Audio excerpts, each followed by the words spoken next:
Ladies and gentlemen, looking forward to spending some time with you today. We are going to take a journey.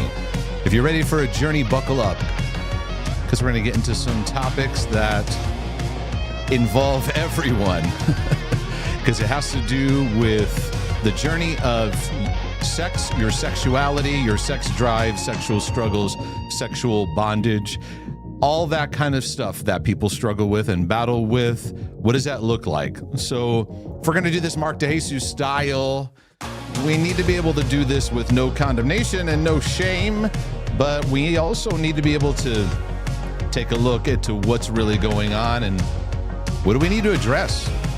I'll be with you in just a moment.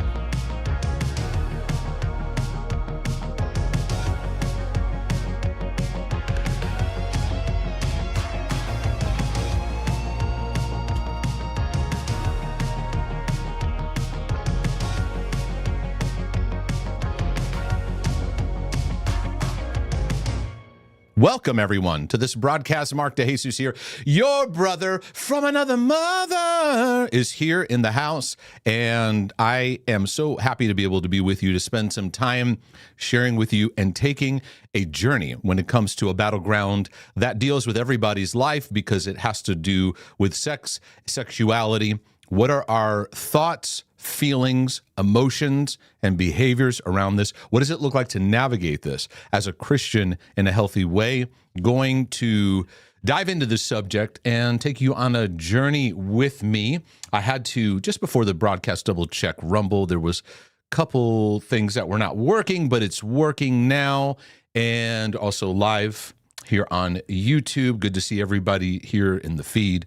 A couple things I want to say up front. Number one, I'm going to be talking about sex. So those of you that are parents, many of you like to take this and put it up on your TV and have it just playing in the house while your kids are playing with blocks. This is one of those broadcasts I'd ask you not do that, because I'm going to talk about all kinds of things and battlegrounds. I don't have a problem talking about any issue when it comes to sexual battles and struggles, but I am aware, and I guess I could say hyper aware of who am I talking to. So when I'm broadcasting this publicly, like, you don't know who's listening, and sometimes that makes it a little bit challenging, but I'm going to go for it nonetheless. But just wanted to say that to parents to let you know up front. Also want to let you know, thank you for any shout outs and prayers yesterday, because we knowed that broadcast while it was going on. There was quite a storm that was building, and right towards the end, my wife came in, gave me a signal. It's getting bad out there. And I stepped outside, and we had some severe flooding going on.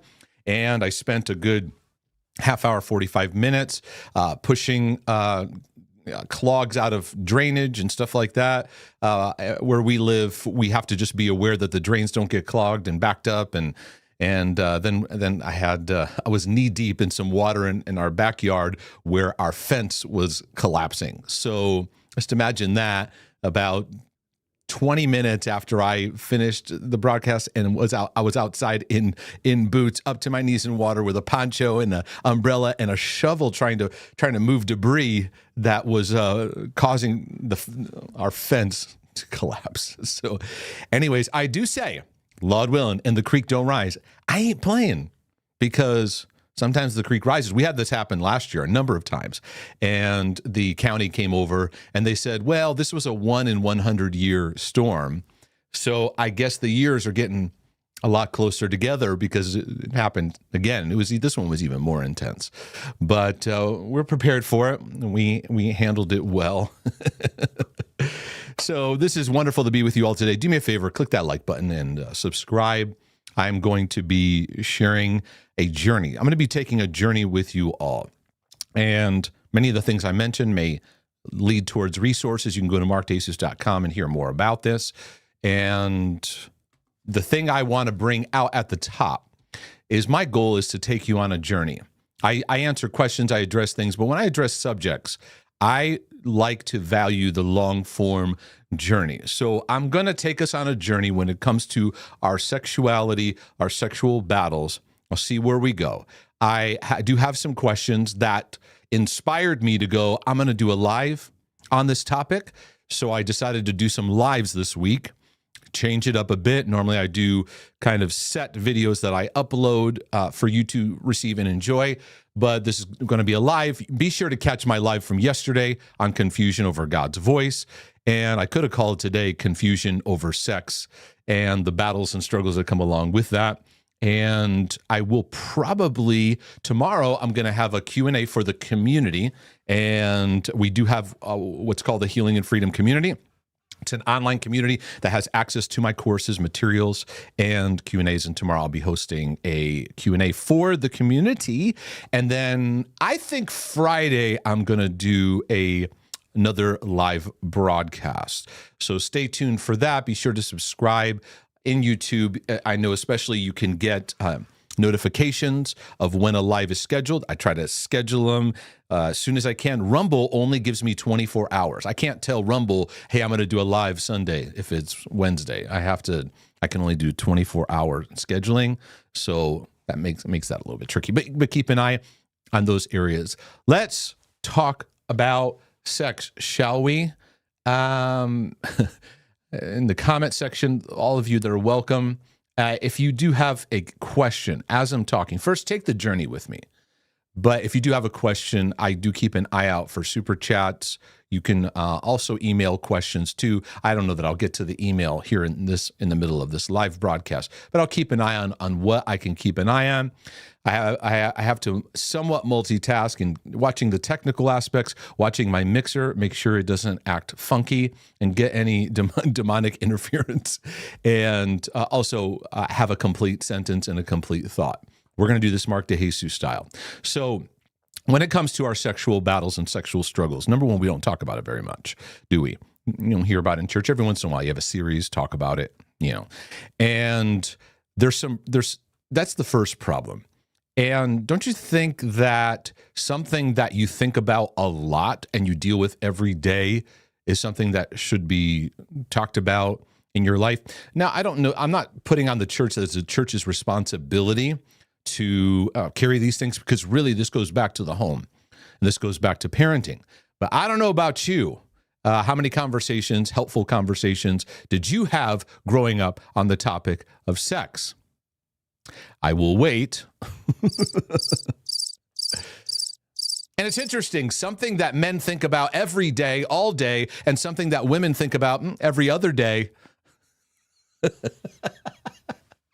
is not really talked about in our lives and in our journey. And when it is talked about, it's talked about not in the beauty of what God created it for, but in the lens of don't do this, don't do that, don't do this. And that's always going to create some problems when the emphasis is don't do, but we don't have an emphasis on what is good and what is great and what is wonderful. And I think that one of the things I try to teach people is to remove the shame off the subject, because that's one of the biggest challenges. Because with our sexual upbringing, as far as how we were taught, our experiences, our traumas and dramas, the neglect of talking about it, there's a lot of awkward, there's a lot of uncleanness, a lot of shame and darkness and struggle. And I think that it's important that you learn how to navigate a healing journey when it comes to sex, your sex drive, how you approach this subject, how you look at it. We live in a world of massive confusion. And the world is saying, hey, we need to bring this subject out into the open. We have discussions on it, true. But then they bring along with it a changing standard of what healthy sexuality even looks like. So I say all that to say I sympathize with the nightmare of struggle that it is for believers to navigate this. When you look in the body of Christ, not much talking about it. No one talked about it in your family and upbringing, except maybe a joke here or there, or maybe some unclean encounter that you had growing up with your father's pornography collection, or a trauma that you had in your life. And then the world's going, hey, let's talk about it. What the world's standard is like a piece of hay floating in the wind that goes left and right and all over the place and up and down and has no groundedness and stability. God established a way for sex to be a beautiful thing, and sin and Satan's kingdom has certainly jumped into this area and pulled out of our brokenness and pulled out of the areas of pain and emptiness and lack of equipping. So I'm going to go into some tangents. I'll definitely get into the battle of pornography, sex drive, masturbation. I may get into some sexual, like identity attraction, OCD and intrusive thoughts kind of stuff. We'll see where it goes. And then every now and then I'll take a water break with my vitamin infused water, combined with my S. Pellegrino. Not that they are sponsoring this, but I do appreciate a little bubbly while I am working and talking here. Now, when the church addresses, historically, the church has been very condemning regarding sexual battles. You go back in history, and it's full of shame, hellfire and brimstone, a lot of yelling, a lot of condemning. Meanwhile, there wasn't heart-connected healing help that's taken place. So if you've had that bit of experience, welcome to the club. That's been historically what's been going on. The church does a lot of focus on chasing symptoms, though, when it comes to the struggle of sexual battles.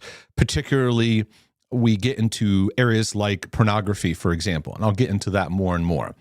We tend to focus on accountability partners. We tend to focus on you need to have a web browser filtered thingy mabobber, or you need to have some type of app that you put on your phone, and you need to have some accountability system in place. And you can have all those things, and not that those things are bad. I'm not saying those are bad, but they're very incomplete. They in of themselves do not bring freedom, because I know people that have had filters and they found technical ways to get around them. I know people who have, in great anger and God, I'm going to give my all to you, and they just try harder, and they take their whole pornography collection and throw it in the dumpster. This is I'm starting to date myself now. My history, how far it goes back, because we're talking about actual pornographic magazines. Throw them in the dumpster, and then a few days later, he's dangling over the inside of the dumpster, going and grabbing and getting those things, because the emotional energy that happens in sex drive is incredibly, incredibly strong.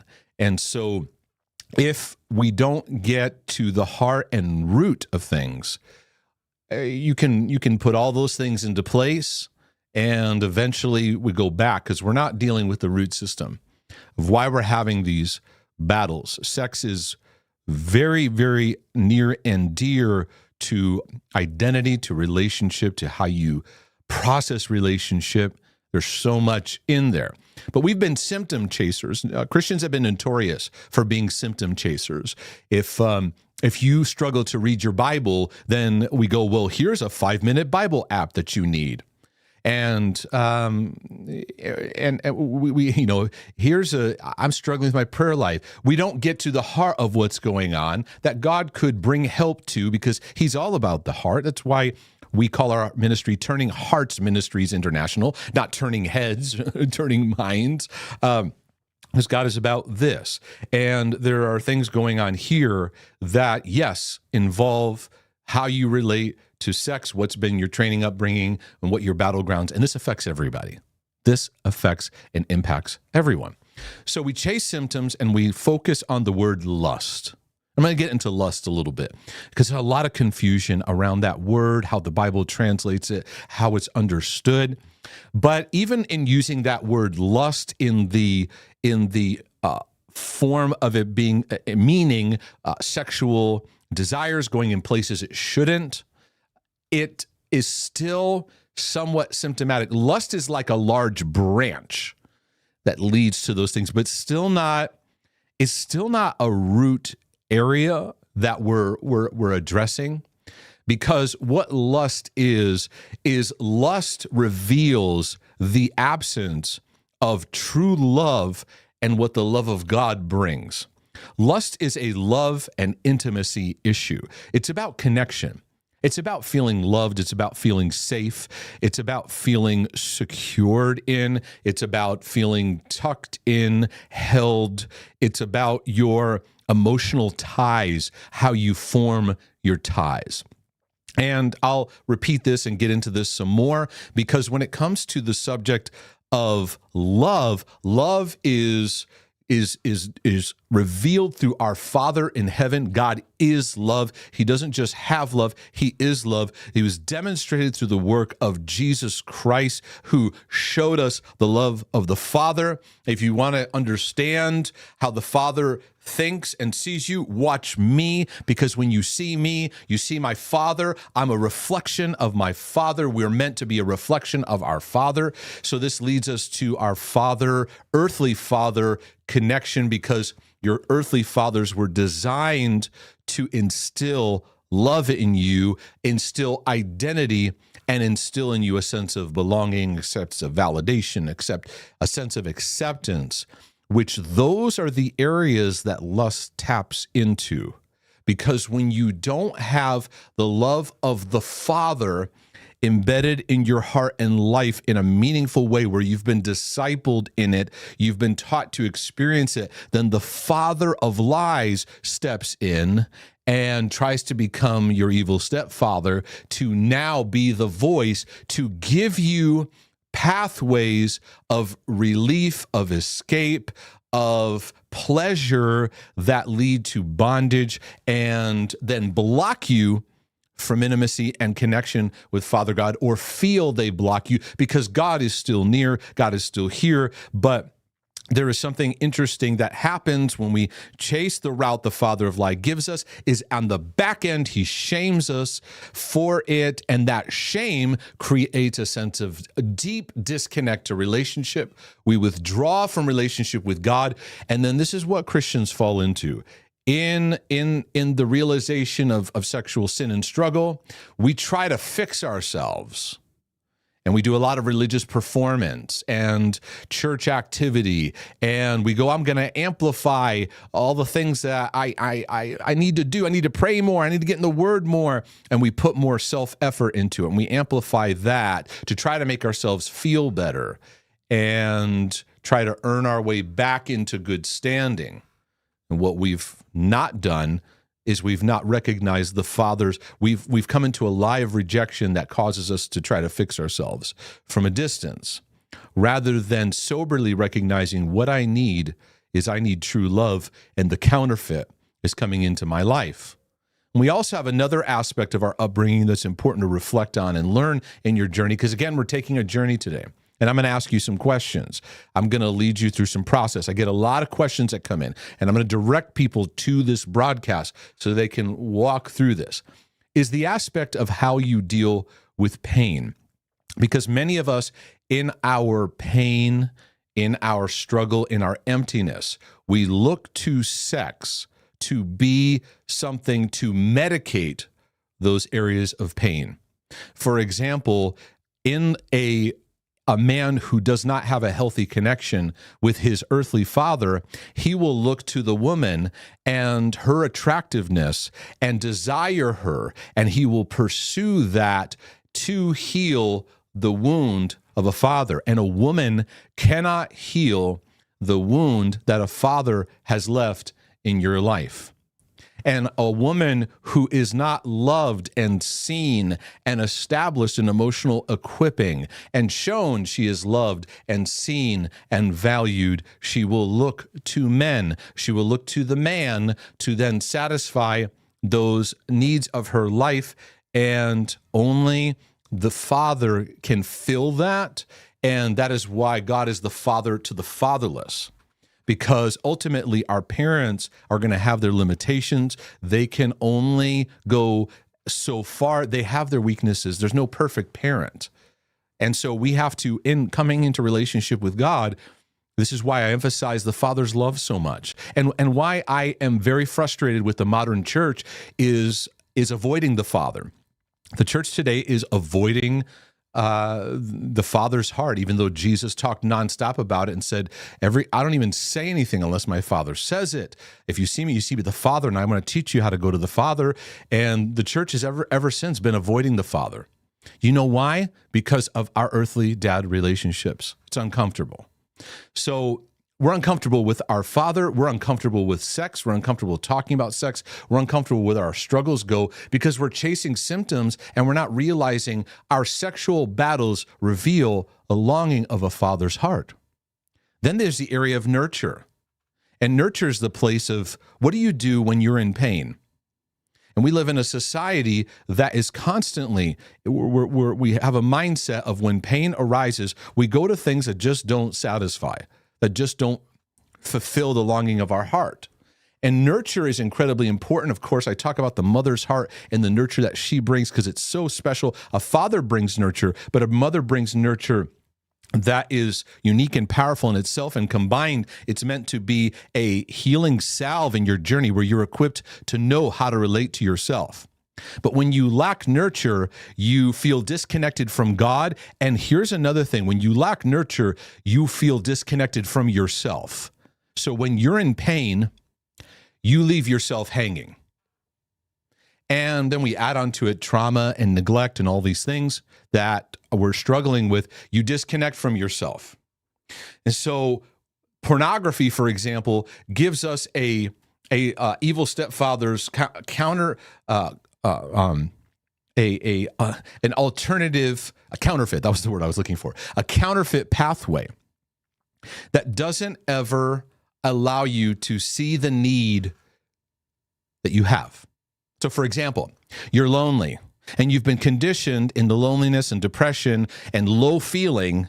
Go to the porn, so you grab your phone, you grab your laptop, you start wandering around, or maybe you have that place that you go to because dopamine creates these ties, And many of us, in our lack of tie, you create mental, emotional, some could say even spiritual ties to pornographic actors or actresses or people that have been portrayed. And who knows, now we're in artificial intelligence, so the people may not even be real, but you develop a fantasy tie now that creates this relational tie that's there. See how this can kind of get so entangled? And what do we never actually do?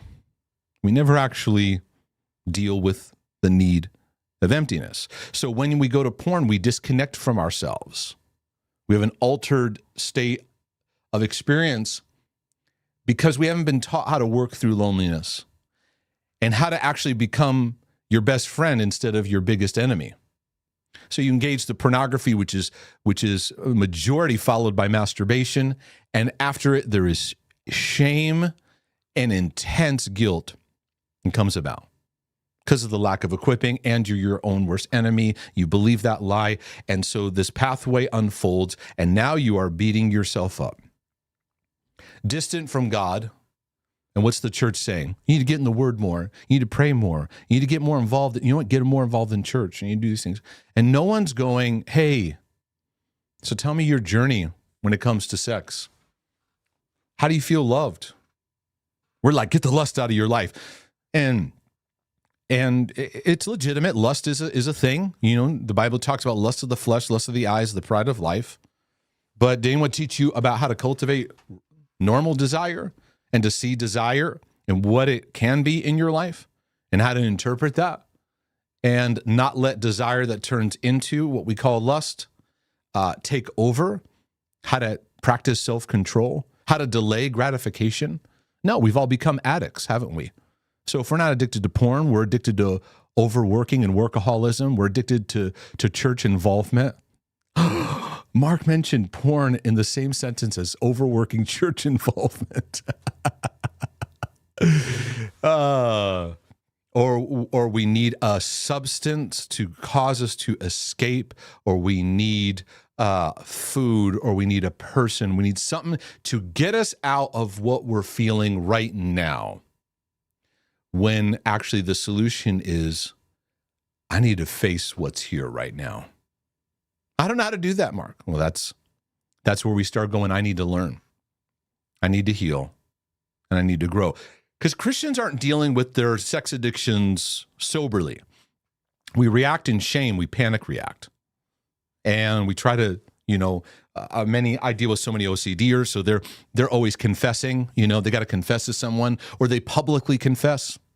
And I'm not, I get allergies every now and then, so I'm always itching my nose, and You have to bear with me every now and then, or pray for me, or both. I'm not into these public confessions. I'm not into going online and publicly confessing.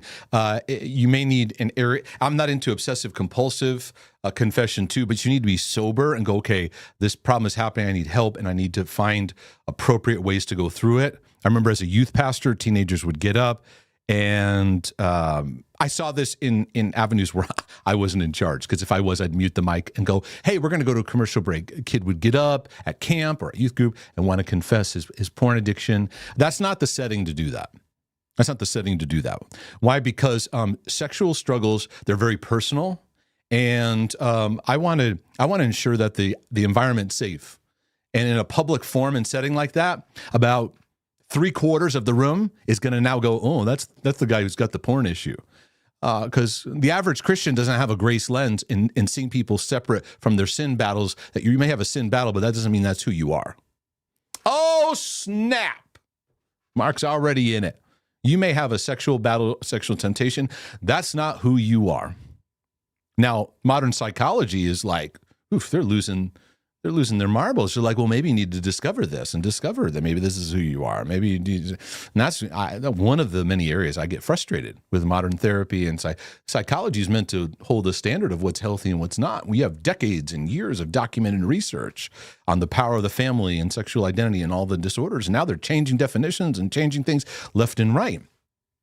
I've got two manuals back here. One's the DSM-4, one's the DSM-5. I don't know that I'm interested in buying the next one, because I think the next one's going to have all reformatted definitions, and basically removing studies and showing the power of the family and how sexuality gets formed and what are healthy patterns and what are not.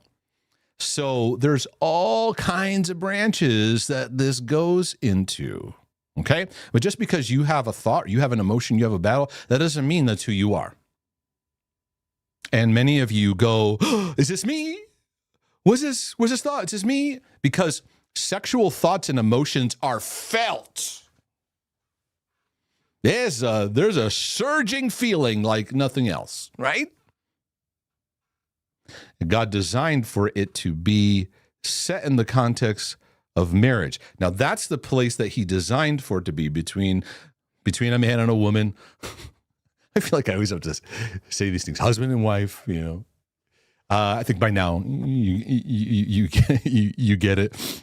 But I got a lot of OCDers. They watch my videos and they're like, how does he feel about same-sex marriage? How does he feel about this? What's his thoughts? You know, it's like I got to have like a portfolio I hand them of, here's the checklist of my beliefs. You know, am I okay to talk to you? But is this feeling me? Is it an intrusive thought? And we haven't learned and been discipled in, you could have any crazy, squirrely thought in the world arrive at you. You could feel it going through your entire nervous system. That does not mean that's who you are. And I can stand on the authority of God's word and even point you to Paul's understanding that he brought. And when I get to heaven, because I'm going to heaven, and I meet Paul, I'm going to say thanks for Romans 7. Appreciate that, bro. I said, I know you got a long line. I'll see you. Maybe I'll meet you like 3,000 years from now, but and we'll talk more. But thanks for Romans 7. Appreciate that, bro. Meant a lot. Because he said, even when I sin, it's not me doing it. Whoa, right? Now, he's not implying like a husband who has an affair and his wife finds out and the guy's like, it wasn't me, it was the devil. That's not what he's talking about. He's not advocating, responsibility for our actions and what we do and where we take thoughts and how we live. What he's doing is helping to recognize what's going on unseen that's taking place in our battlegrounds. So I even get into this because I deal with OCD so much, and we have people that have intrusive thoughts about that are sexual in nature. They may be around maybe a man around a man. They have a same sex, a woman around a woman. They have a same sex intrusive sexual thought. Someone with the opposite sex, someone who's younger, someone who's older, someone else who's married, and they have a thought come in, and the first thing that trips them up, maybe this is something I wanted because it created an arousal in them. They feel aroused. right? This shows us we've been so conditioned to just like whatever our feelings say and whatever the first assumption of interpretation comes to our mind, we just follow it. We don't know how to respond kindly and graciously and go, okay, this is just a feeling that's working through that, and I can let it work through. Going through puberty when both boys and girls, so many changes are going and taking place. Where was the voice speaking into our lives to help us with interpretation? Rather than just going, these boys with their raging hormones. And we just demeaned it. We demeaned it. And we've been demeaning men's sex drive. These dirty men. Yeah, he's looking at things, you dirty man. All these dirty men out there. Just yucky. That just constant hypnotic programming. Just men are dirty, men are just dirty, men are just dirty. So we've taken man's attraction of beauty, we've demeaned it. So now when a man has a sense, oh, she's beautiful. Or even a man sees another man and goes, that's a handsome guy. It can't be just that. It's got, what does that mean? Maybe that means something. Maybe that means something about me. Maybe it means something about you. Maybe something, right?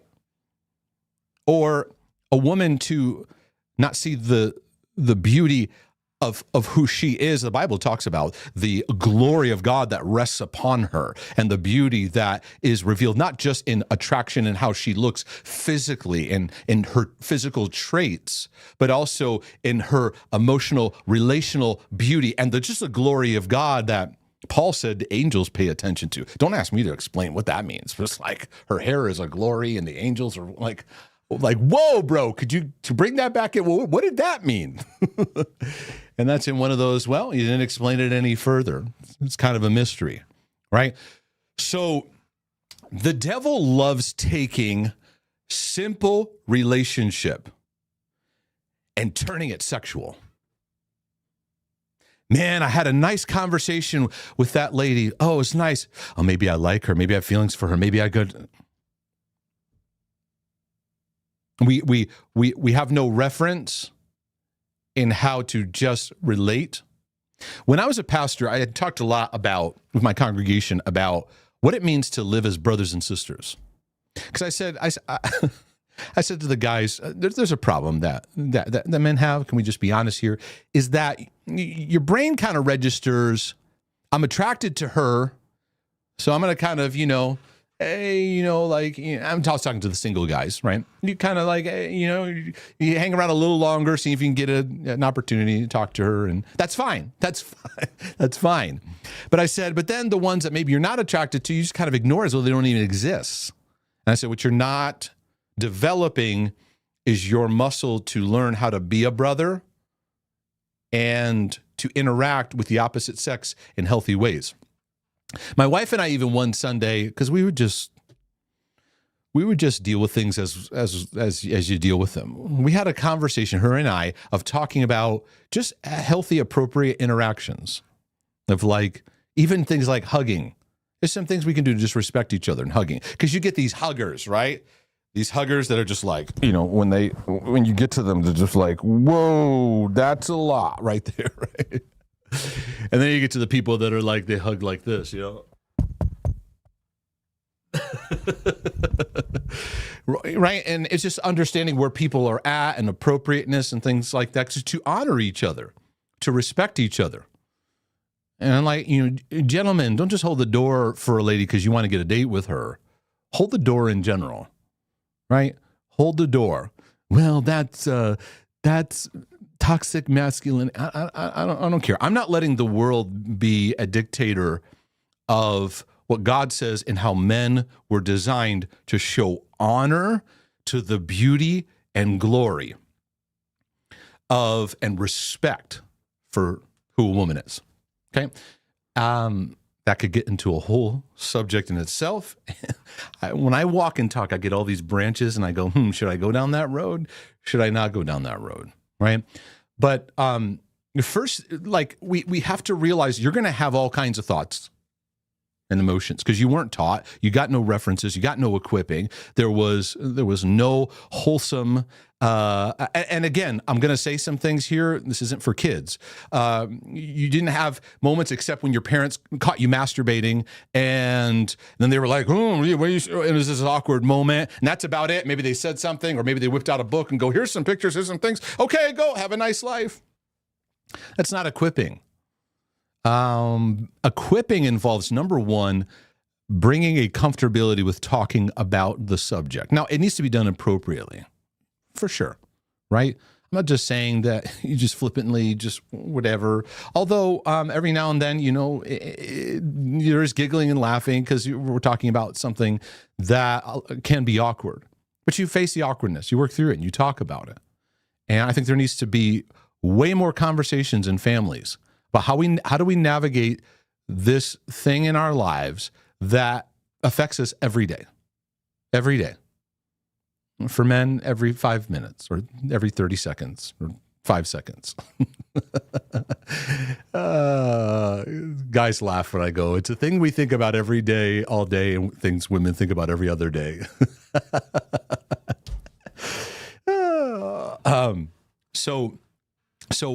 You may have an emotion, you may have a feeling, but we have to learn, what do we do with this? And we have to first start with putting shame away. Okay, because you had a feeling, Okay. 2 is the love of the Father that equips us in how to handle our emotions and how to handle our emotional life. Because our sex drive is highly affected by how we learn to love. Because your sex drive will even increase in certain ways out of a unmet need. And once we participate in it, whether it's through the physical, actual act of fornication or actual act of adultery or the fantasy version in pornography or whatever other kind of examples we could use, what we're really longing for is we're longing for loving connection, but we've been programmed now to go down a counterfeit path, and now dopamine's getting programmed within us. Dopamine, once it gets programmed into a certain pathway, it takes time to reset it. I remember in my addict work and research work with addictions, I remember seeing how when somebody takes cocaine for the first time and it hits dopamine receptors at such an intense level, and they get such an intense high that now begins to program their addictive pathways to go back and revisit that, but they never actually get it. So they're on a decline often. And so they need more for that. And this is what happens with our addictions, is we get into patterns where we go to it to get the dopamine hit, then we go to it more, then we go to it more. And we get programmed to look for a dopamine hit rather than maybe some oxytocin, maybe like endorphins, or maybe settling serotonin levels. Although I have my issues with how mental health communicates serotonin and chemical imbalance, the term that's used. That's a whole subject in itself. But instead of the relational grounding where we need a hug, we need emotional connection, we go to dopamine. So we become a dopamine programmed people. We look for the high when we're low, rather than looking for the balance. Love balances you. But love takes time. Love's a journey. Love waits. Love has self-control. Love slows down. Love faces pain. Lust it's always avoiding pain. And lust teaches us to become very we want to gratify self. When you're driven by lust, you're not looking to help bless someone else or meet someone else's needs. You become very, very self-focused in how you're approaching life. James even talked about, you have not because you ask not, which that's interesting. He says, you have not because you ask not. He's saying, you have needs, but you don't ask. You don't ask God. Very, very interesting passage here. I don't know that we see it. And so let me explain it. He says, you have not because you ask not. This is our lust addiction world. You have needs, but you don't bother asking God. Why? Because there's a disconnect. He doesn't hear, he doesn't listen. I'm not connected to him. Why bother? It's my prayers don't work. I don't hear them. And so we live busy lives and we get distracted because connection and intimacy with God that's too complicated and it's messy. And I have too much battles in my life and God doesn't love me, right? That's why the love of the Father is so important, because then you learn to talk to your Father. What does a father want? He wants his kids to talk to him. We tell that to our kids all the time. Just tell us. Going through something, just tell us. Just tell us. You have not because you ask not. And then when you ask amiss. Like your requests are off. He's like, why? Because you're spending it on your lust. Because dopamine's taken over. Dopamine's taken over. And now, whether it's cocaine, sex, or sugar, wait, he said sugar and sex addiction in the same sentence. Whatever that is, you chase that and it takes over. So you lose the ability to have self-control. You lose the ability to be sober. And when you're sober, you see your pain for what it is. And so a lot of the healing journey when it comes to sexual battles is restoring sobriety to see the deep-rooted pain. It's not so deep you can't find it. It's deep-rooted in that you've been ignoring it for so long to escape.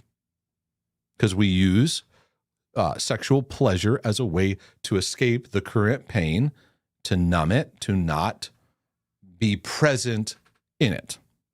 That's why I often tell people who have porn addictions, you need a hug, and you need lots of them. And you need a new relationship with yourself because you're leaving yourself hanging by escaping constantly. Escaping. Nope, I want to teach you to be right here. But we have a lot of shame and uncleanness. In my pastoring work, I taught on uncleanness. I even taught on unclean spirits. The Bible uses that a lot because when you see evil spirits in the Bible, they're often called unclean spirits because that's what it produces as a byproduct, as a part of it. Part of what Satan's kingdom does is just leave. It teaches us to look at sex in a dirty way. It teaches us to look at it from an unclean way. And the Bible even talks about sin has an effect. A sexual sin, I should say, has an effect on us that's a bit different. I know when we talk about sin, like sin is sin. But the Bible does say there's when you have sexual sin, you sin against your own body. That's very interesting. It's like in fornication and in pornography and adultery, you're actually committing an act of violent, harmful sin to your body.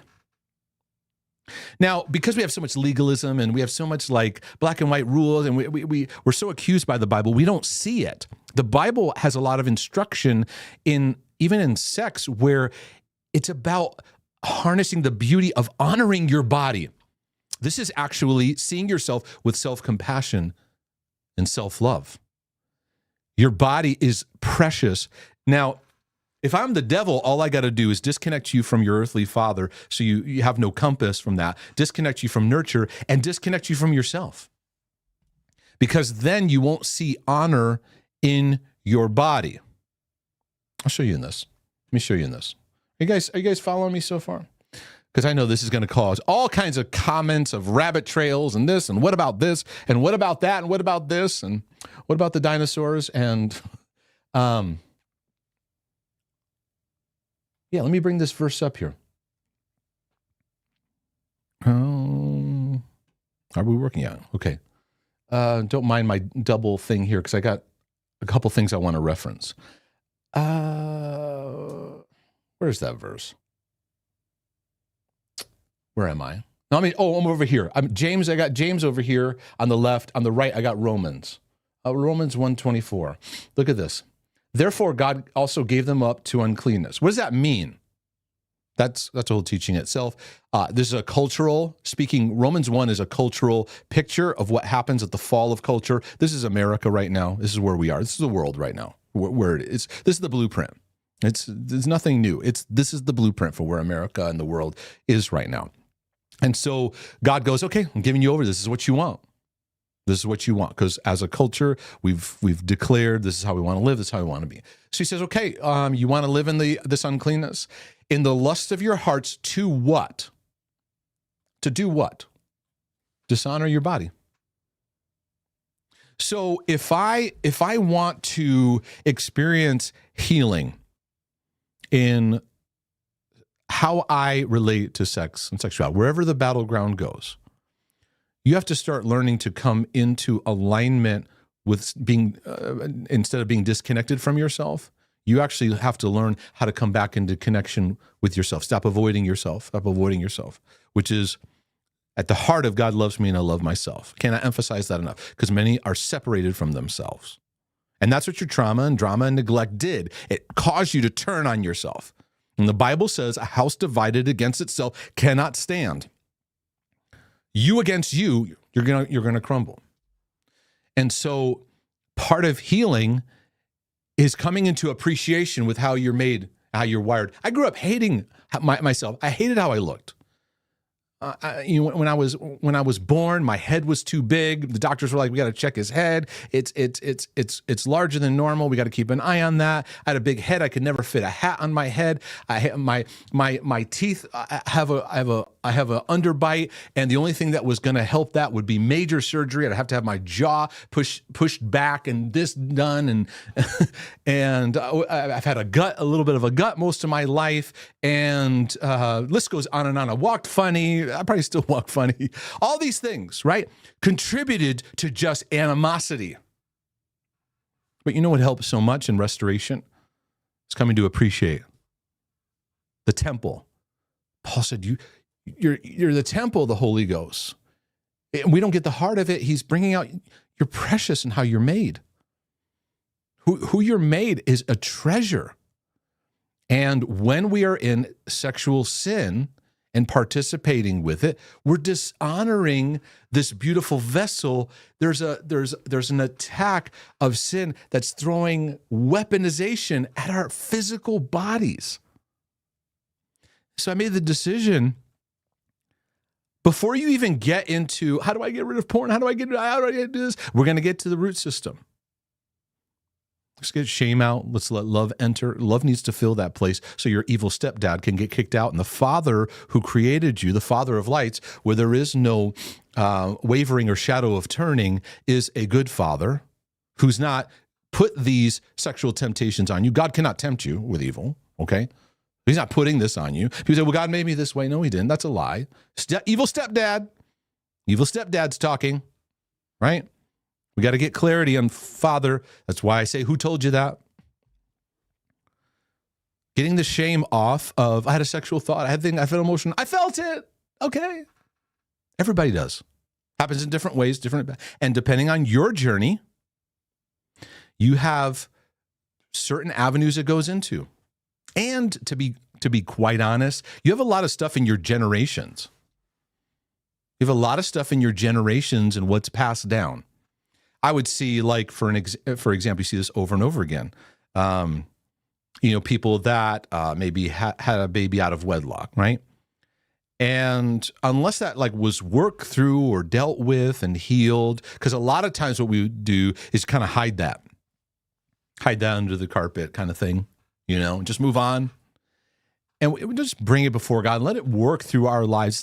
It's not even about just asking for forgiveness. It's about, what are the mindsets that lead to that? Because I'm passing those mindsets down. And then I'd see the next generation actually repeat it, same time, same age, same circumstances. It's the work of iniquity. It just gets passed down from generation to generation. So we're like, pray out the generational lust. No, let's work on the generational rejection. And that's a process. That's a journey. The things in our generations that caused us to have a disconnect to love, a disconnect to authenticity, right? When you're shifting the generations, this isn't like a prayer or you go to a deliverance session or you have somebody on YouTube pray for you. I break every generational curse. That sounds great. It's like a nice pep rally. And people are like, yeah. You yell louder as though the devil's like, oh, they're yelling. Oh, they're yelling. Ooh, I didn't hear them. They were yelling, right?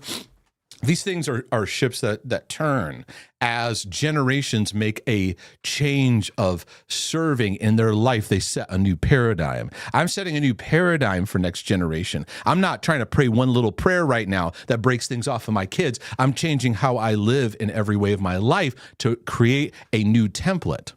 Because many of you carry a template of sex in your generations and how you relate to sex. I'm half Puerto Rican, half Scandinavian. Very interesting worlds of difference, right? In my father's side, the Puerto Rican side, which goes back to not just Puerto Rico, goes back to Spain. Some of it goes back to areas of Africa. Some of it goes back to areas of Saudi Arabia. Stuff like that, wild. When you study, look at those genetic testings and stuff like that, right? There's a lot of very obvious sexual sins, not committing and getting married. A lot of babies out of wedlock, baby daddies to and fathers not being present, not staying engaged. That gets passed down from generation to generation. And lack of father equipping, lack of father presence. So that's going to amplify sexual temptation. You bring a father absence, it's going to amplify that. A lot of uncleanness. I can get into all kinds of stories of things in relatives and up the line of what was participated, what was agreed with. But there's some aspects of grace that I can see in the saving work of God and what He's doing that led to me. Now, I wasn't directly raised in some of those patterns and behaviors. I exposed and saw some stuff that I wish I didn't see or wish but I've had to in my journey recognize, okay, those are things God is unwinding from my life as I'm allowing my mind to be renewed stage after stage, journey after journey, because mindsets follow generations. When I sit down and talk to you, I'm getting a mixture of your mom and dad sitting right in front of me. And if I met your parents, I can go, oh, okay, I see that. Okay, I see that, right? And what we do is we run from that. I'm being like my dad. We run from it. And what do you end up doing? You end up repeating it because either out of fear or resentment, right? That's why working through fear and working through forgiveness is really important, because then it allows you to soberly walk into healing and establishing new generational patterns. But what was sex like? What were the sexual patterns in history? How did your parents relate to each other romantically? Did you notice them showing affection? Did they have healthy conversations about things that regarding sex, relating to sex? So I got the Puerto Rican side. The Norwegian Scandinavian side is a lot more things hidden. So if there's an issue, so in the Puerto Rican side, if someone gets pregnant, they're not married, they just culturally, typically, they just celebrate the baby and kind of pretend like it's nothing and just keep going on with life.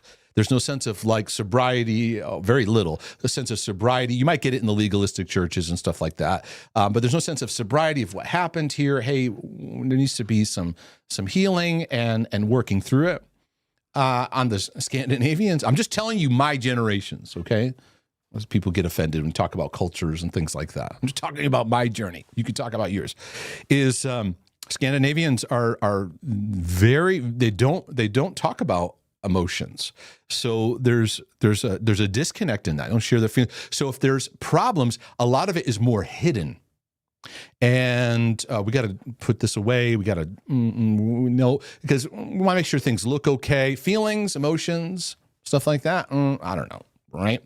It was funny because I was talking at a men's conference, and I joke about my Puerto Rican and Norwegian, Swedish, Scandinavian side, and how they're always competing against each other within me. It's fire and ice, at war, constantly clashing. And one of the gentlemen after one of my sessions, he came to me and he goes, I'm all Norwegian. And he goes, my grandmother, the only memory I have of my grandmother is when we would have gatherings, she would sit down in a rocking chair and she would just rock like this the whole day. And she wouldn't say anything, hardly anything. And ask hi, hello. She'd just sit. And then at the end of the day, he goes, she'd stop rocking and she'd go, that was great. All right, see you later. He goes, that's my relation to my grandmother. I said, not too far from mine. So generationally, what cultures do you come from? And what patterns often stand out that now you're inheriting them? And you maybe didn't grow up in it, you didn't see it, but you have some of those same like kind of leanings and same problems and same battles. We're on a journey, folks, of healing that. Now, shame will keep you from that because shame makes you one with your battles. Shame makes you one with your goofy feelings or emotions or sexual urges that comes through. This is who you are. This came from you. You dirty, dirty, dirty, dirty, right? And enemy loves that because he's an accuser. And so we get lost in interpretation. This means, if I had this thought, or I had a dream, people tell me, I had a dream and it was a sex dream. The majority of sex dreams are just dreams of your longing for intimacy and connection. That's all it is. But we get lost in, sex, I know, I had to, maybe it wasn't, we start hyperventilating. Do you notice all my little mannerisms that I do? They're not sober. We lose our sobriety because fear and shame have taken over. So when my wife and I were talking to our congregation, we'd share, and we would talk about sex struggles and all that. I'd kind of look over and I go, I feel like we're kind of talking like parents to them. And it dawned on me, this is what we're doing. We're engaging reparenting. No one's been parented in this stuff. I wasn't. And so I had to go figure it out. I had to go, okay, God. But I started with learning. I started with getting shame out, learning what love is, to let the Father's love begin to heal those places, and learning to see my body. Some of you, it could help to just get reconnected to your body in a loving way. There's exercises. Some people think it's goofy, whatever, but it could be helpful. You talk about just giving yourself a hug. Well, this feels weird. It feels okay. It feels more weird when you're at odds with yourself. I know that. Of just even, because your body feels, and I don't want this to sound like, mystic woo-woo out there. But your body does come under the influence of your constant self-hating, condemning, beating yourself up relationship you have with yourself. It does. You don't think that over a period of time, like if I'm talking to you and just dating down, like, stupid, you're just no good, you're just worthless, and I just kept you under the assault of that. Do you think over time that'd have an effect on your health? It sure would. But we allow that in ourselves, to ourselves, in how we relate to ourselves. So, okay, what I'd like to lead you into, because I kind of laid an initial template. Now we're going to get kind of deeper into some of the woods and to even some of the swampy areas of subjects and the battlegrounds. I want to ask you some questions. And this could be stuff you can write down, you can journal, and you can process in your own life. And if you have discussion with a therapist or have discussion with someone you trust that you talk to in this area, let me ask you a very important question. What were the circumstances in which your sexual drive was formed, began to open up, which is usually somewhere in puberty, right? Somewhere within those years. Remember where, for like, I'll say from a guy standpoint where girls were yuck, to then the way that I explained it to Max, because I had to learn with Max and his being on the spectrum, how to talk to him in ways. It's you want to talk about a challenge. Certainly, it's challenging for parents and on communicating sex and talking about it with their kids.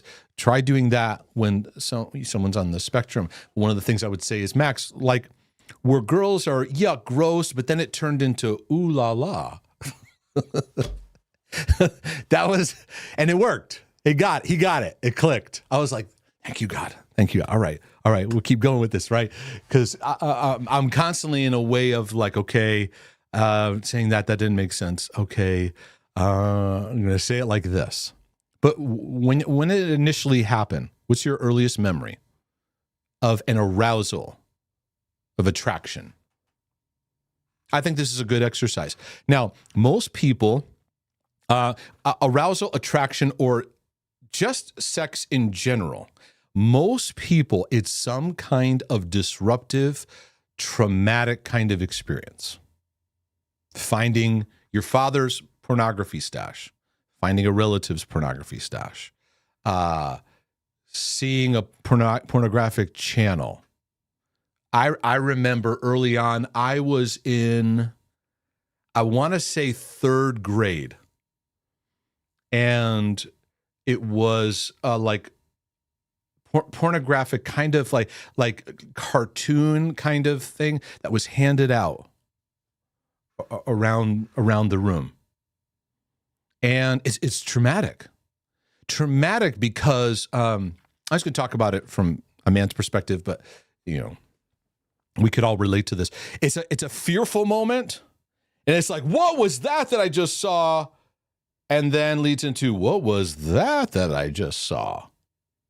Right? That's kind of the setup that these moments bring about. Is they're very charged. Oh my goodness. There's a number of times I had this happen where it was introduced to me, and it created like a legitimate panic attack, like anxiety. Just as I'm a kid, right? These things haven't been talked about, haven't been, right? Like I may have had like, I have a crush on a girl, but it was never like, whoa. There's been no discussion. Hey, this was happening in your body. Talk about it. What does it make you feel? None of that. None of that. How did it start for you? Was it, and this gets very challenging, was it traumatic, being touched in an appropriate way, a sexual encounter? And that's how it starts. So our sex drive is birthed into brokenness. We're already creatures with sin in our generations and the iniquities of our families. And a lot of the battlegrounds they had. And this is why shame is so dangerous for Christians, because it causes us to shove a lot of things into the closet or under the rug, whichever analogy fits, and how you communicate it. So you may be replicating the exact same battleground your mom had, but she never talked to you about it. You may be manifesting actually most likely too, whatever the most intense aspect of sexual struggle is, one or both of your parents had some kind of struggle with it. It compounds in generations. How do we heal? Well, we get past the shame. So our parents can look at us and go, hey, I understand that battle. I get it.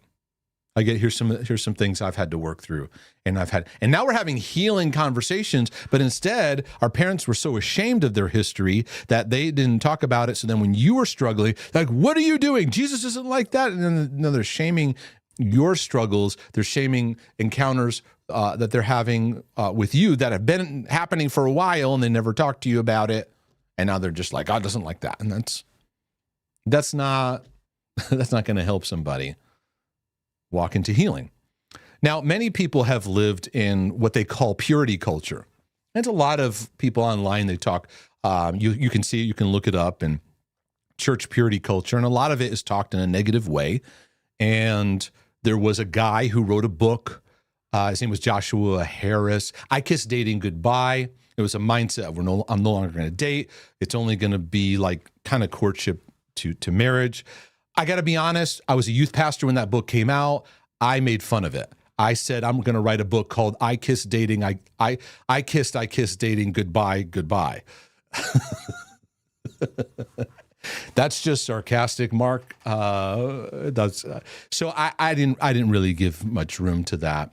But there was a thing called purity culture where there was a lot of like, I'm going to wear a commitment ring. I'm going to keep myself pure. I'm not going to have sex till marriage. And then people got married. They're trying to have sex, and there's all kinds of problems. There's anxiety. There's struggles in connecting. They're having all these issues. So they were like, purity culture was terrible. And I don't like to be black and white like that, because it's not that purity culture was terrible. It was incomplete because, again, it didn't go to the heart. We didn't, teach people how to work with desire, how to work with passion, how to allow yourself to see attraction in those things and put it in its place, to be mentored and coached and work through those things. The beauty that sex is and what it can be. And you're kind of left into, well, you're married. Okay, there you go, which is true. When you get married, you leave father and mother. So mom and dad shouldn't be like, hey, how's it going? And right. But there be, you be comfortable enough to work through with your spouse. But also, I do think there can be helpful equipping, because most couples have some sort of sexual struggles in connecting with each other, let alone all the other battles of fantasy novels and pornography and temptations and inappropriate interactions, all these kinds of things that we're struggling with. Okay. So what are the circumstances around which your sex drive began to be engaged? How were you introduced to sex and attraction? Was it a trauma? Because a lot of times it is. Were you equipped? Here's another question. Were you equipped in how to manage your sex drive? Did dad sit down? Mom sit down? Like, not just sit down. I shouldn't even say sit down, because that involves like, okay, we're going to talk. But just in ongoing interaction about, again, this is something that affects everyone all the time and all their journey. And it should be something that's talked about on a regular basis. What was your father's example in how he treated your mother? Did he show honor and respect? Did he show affection towards her, that he loved her? And in that, did the father tell you who you are? The father tell you who you are? Because if he doesn't, the father of lies is going to give you his recipe. So we're seeing that manifest now in culture, in increasing measure, in identity confusion. And to the point that there are things that I may say or could say in this broadcast that could buffer down the reach of this video. That's how much intense battle there is over gender identity that's going on, the wrestling match that's happening. Because when a father establishes identity, that's work. He helps to develop the emotional compass of his children so they understand who they are as God made them to be.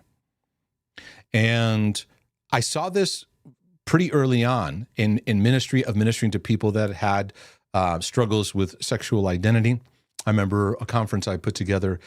I was talking about there's no male nor female, and this lady that was there, she came up to me. She was in a fury, and I didn't even know what was going on. I just saw her fussing in the back. And there's a lot people take the way people take things when you teach scripture. I'm to this day blown away all the time at how people will interpret what I'm teaching.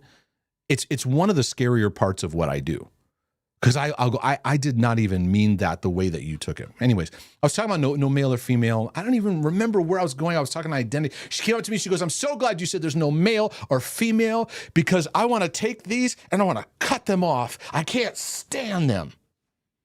And you could see the wrestling she had in being a female.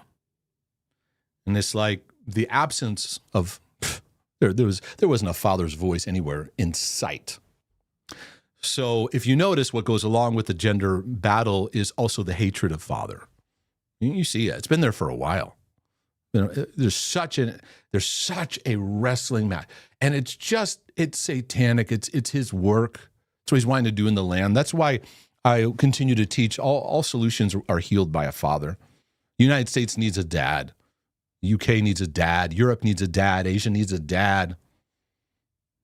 In fact, I have people tell me, that work in other countries, whether it's missionaries or do teaching, where they go, man, our country needs what you're talking about. They live so far from even understanding what a father needs to be in the home. This all stems because a father establishes identity. And so we're talking about the spiritual confusion that's going on in gender and where we how we see our sexuality. Let's look back a little bit, because what's been happening is the man has been attacked, and in every way, shape, and form. Some because of abuses and how the man lived his life. Some of it because the father of lies wants to just overthrow the family structure, right? And so there's this phenomenon that's taking place that's opened up for confusion. And I'm going to explain to you what it is. It's that we have pushed away, for a variety of reasons, a father leading his home, husband and wife being one flesh, but the father, the husband leading under Christ, and there being that kind of order. And outside of that, it's now that switch, because the man's become passive. And he's in many ways become a responder. He's become emotionally more, if I could use this term, more beta in his responses and in his ways, for a variety of reasons, which has now put an extra burden on the wife. And so now we're used to women, mothers, wives, initiating prayer, going to prayer meetings, taking the family to church, talking about the Bible, reading the Bible. She's doing it. And she's angry and she's resentful at him. She's so irritated because he's not initiating in the home, because he's afraid to. He's afraid of her. He is. He's afraid of her. He's afraid of failing because he's got no model. He's got no confidence. So he hides, and in the hiding, his addictions rise up. Because he's not out conquering, he's hiding. This is why David in the Bible got caught in a hook with Bathsheba. There's a variety of reasons that what I'm teaching is in David's life. Because David struggled with sexual sin, and it stems from the rejection of his father. His father rejected him like he wasn't even there. Go back and read it. Okay, so that rejection followed him. So when it was time, it says, when time where the kings would go out and fight in war, David goes, I'm hanging back. So the rejection of his father and his passivity in stepping out in war opened up sexual temptation. And that's the recipe for a man in sexual temptation. Abandonment or neglect from a father, and then get you out of the battle, get you in passive mode. Okay? So now the mom is leading things. Now spiritually, there's confusion in home. So now there's no imprint in the household. So the children are now not being told who they are. So the father of lies, he doesn't care what you pick, as long as it's not, unless it's not what God designed for you. I saw this early on. What broke my heart is that we were seeing the heart of the battle and starting to help people, and now being told you can't even do that. Like, we're living in countries where you can be shut down for even helping people with their sexual struggles. How we've even gotten to that place. So even when people write to me, it's people writing to me, and sometimes I see the email and I go, this is a trap. And I ask the person a question back. They're like, do you deal with such and such? Do you deal with this? And I ask them a question back, and I can see this is a trap. Trying to trap me into something, distract me to get me down this line. No, I love you, and there's no shame. But what God's ways is what I'm going to hold to. But we're going to get to the heart of your battleground. And then I saw in the home in my youth ministry the same-sex attraction battleground, and you'd see the trauma, because trauma is a big part of this. It's like, if we're going to talk about trauma, why are we ignoring this in sexual attraction? Why are we ignoring it? The world talks about trauma everywhere. Trauma this affects this, pathology everywhere, except for this. When it comes to same-sex attraction or even, hyper elevated sex drive or confusion. But I would see it in my youth pastoring where that father role wasn't there. So either both, father role not there, or trauma is a major, major part of it. Now, I know we live in a society where we're in a bowl of soup of chemicals and toxicity. Men's estrogen levels are increasing, testosterone's dropping. There's all kinds of things we could also get into societally that are contributing to this and what's happening in women's pregnancies, what's affecting them chemically. We're living in a synthetic chemical infused world. We live in, So there's a lot of factors going. Just don't write to me and go, well, what about this? What about that? What about that? I'm just laying out for you. I'm in the trenches of this. So if you have a different viewpoint, then you go help people with that viewpoint. I think we waste a lot of time arguing and stuff like that. I'm just telling you what I'm in the trenches of hundreds and hundreds and hundreds. I'm moving now. I'm thousands of one-on-one work with people. Okay. So, this isn't like just something I made up because I read a newspaper article. But this is an important thing because the out of the home affects everything. That's why I go back to the home for your healing journey. Because God will reboot, reparent, recalibrate what has been stolen. He will be your father. He's the father to the fatherless. But the father of lies is always wanting to step into this. That was funny when Jesus said, you think your father's Abraham, but your father's the devil. They were like, come Sunday, teaching on your father, the devil. So were you equipped on how to relate to the opposite sex? I talk a lot with Abby and Max about how to be a brother, how to be a sister. How do you relate? So that you can love your neighbor as yourself, so that you're comfortable in just learning to interact with people in wholesome ways. And it seems that everything is so charged to go into sexual directions. We've been overtaken by that as the dominant. We're a dopamine, lust-infused culture. The Bible talks about lust. Can we talk about that for a little bit? But this word gets confusing. Can I balance you out a little bit on it? Can I ground you a little bit on it? I'll talk about this, and then I'm going to take a break to have a sip of water, take a dance break, maybe stand up for a second, stretch my legs, because I'm gonna go for a bit here and take you all on a journey. I was at this scripture in Romans, but let me go back to the one that's typically thought about when it comes to lust. I'm in the New King James. I use the New King James. It's kind of the... I'm not a King James only. I get some of their arguments, but there's a lot of flaws in it. But I like New King James. Seems to be the best that works for me in teaching right now, but I don't get into those translation fights. Then when desire, the original King James translates this lust, this word. And I'm putting it up on the screen. Let me get off of this dishonoring so you can focus.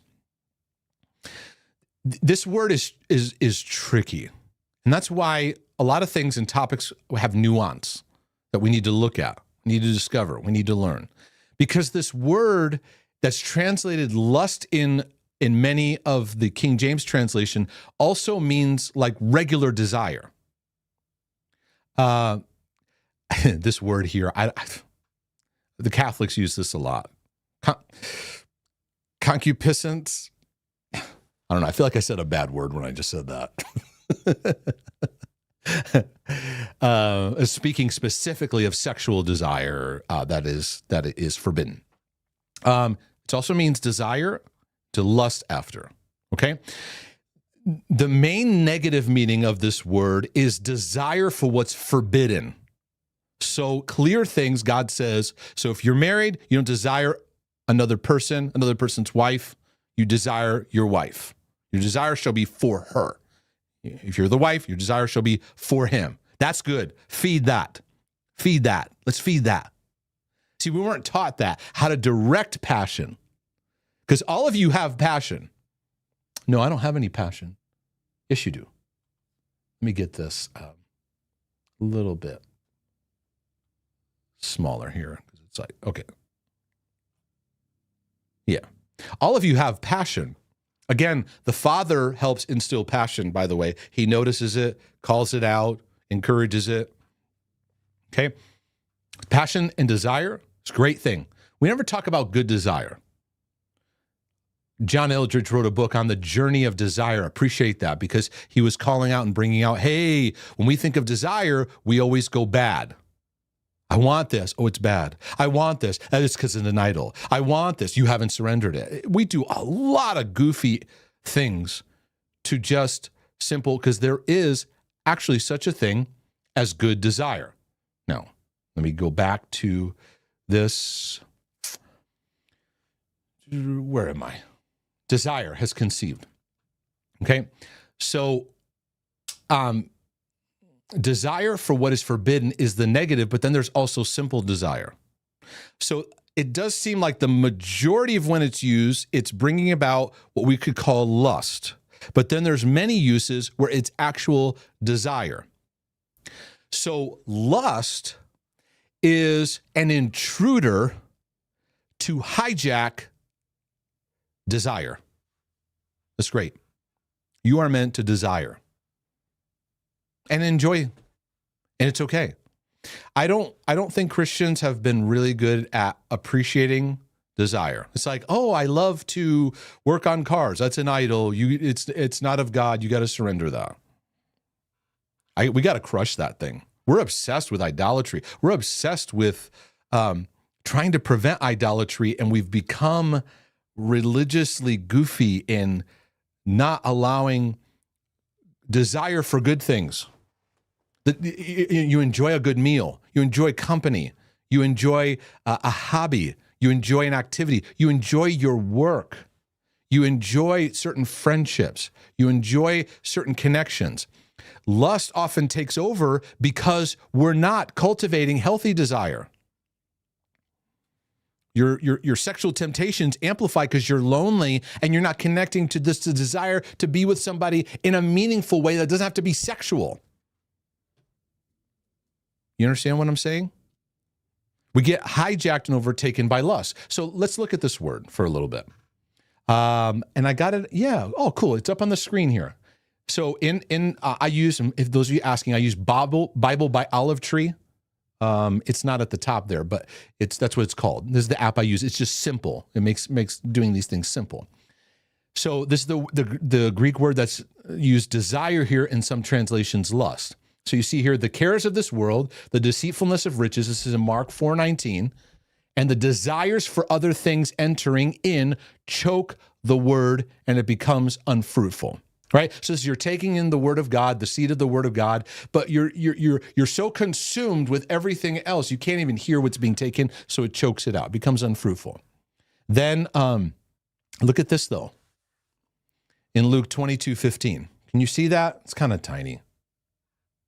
I mean, I might need a new prescription, but it looks tiny to me. But you can at least see the reference if the type is small. Bear with me. This is Jesus. With fervent desire, I have desired to eat this Passover with you before I suffer. Jesus is about to get beaten, get tortured, get crucified, take on the sins of the world, and he goes, man, I just want to be with my brothers here. Oh, you want that more than God? It's what people would say today. No, it's great to look forward to a gathering, to a connection, to love relationship, because God is revealed and shown in relationship. So this is healthy desire. And many of our lusts, desires towards things that are forbidden, get born out of actual healthy desires not being cultivated. Are you following me? Are you catching this? Even in where battles go into same-sex attraction, whether it's a battleground that you actually have that you're attracted, or people that have intrusive thoughts. They're around a guy's around a guy, and he's with him, and he has an intrusive thought. Oh my goodness, I thought of having a sexual act with him. Ooh, I got to get away from him. In either battleground, whether it's an actual temptation or it's an intrusive thought, whatever it is, have you cultivated healthy desire of just learning how to, a man bonding with another man? Can I just be honest with you? We have no references for that. Of a guy just really loving another guy, and that's it. It's not sexual. It doesn't have to be weird. It doesn't have to be any of that. But what David and Jonathan, David and Jonathan. Yeah. Sometimes my mind goes, wait, what? That expression that David and Jonathan had. I remember when I was in high school and I was reading Shakespeare. And forgive me what I'm going to share with you. It's just high school brain, okay? So if you're going to get offended, okay? I remember in high school, we're reading Shakespeare, and we're reading through him, and me and my friends, we were like, dude, he's writing to a guy, and they're joking around like, hey, he must be gay. Teenage 1980s, 90s brain, okay? So relax. There's no reference for a man expressing that meaningful, loving heart towards another man. So no wonder more and more men can feel so uncomfortable in sharing feelings, because their only reference for feelings is either anger or I want to sleep with you. Right? Their emotional spectrum hasn't been developed. So they don't know how to go, man, I'd love this guy like a brother. Now, in the military, they'll learn that. The band of brothers. There's a tightness that's together. You may see this a bit in firefighters or in policemen. You see this in gangs. It becomes this like, we're tight. We're loyal to each other. And through thick and thin, that's what Jesus had and cultivated with the disciples. Now, okay, I'm using a lot of male illustrations. They the same in females, because I have just as many females who, I had a sexual thought about this lady I was talking to. And I was like, did you have a great conversation? Yeah, it was so meaningful. I felt connected, heard, and seen. Right? Because there's no reference of where to put that. We don't have a reference of where to put that emotion because we've lacked it so much in our lives. We are so lonely, so isolated, and 2020 pushed it over the ledge because everyone had to be in their homes or be away from each other and be remote. It was terrible for our emotions. It was terrible for our immune systems. And then the government goes, oh, it's so sad that the suicide rates are increasing. We need to have suicide prevention. We just keep ignoring stuff that people are going through. So we don't have references for how to, like a sister to a sister.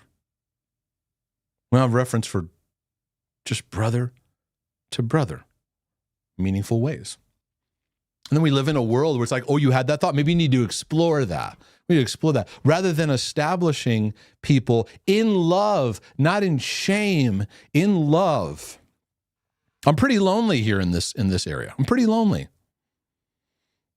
Because I believe in what's true and what the Word of God says about sex, about identity, about marriage, but I don't condemn.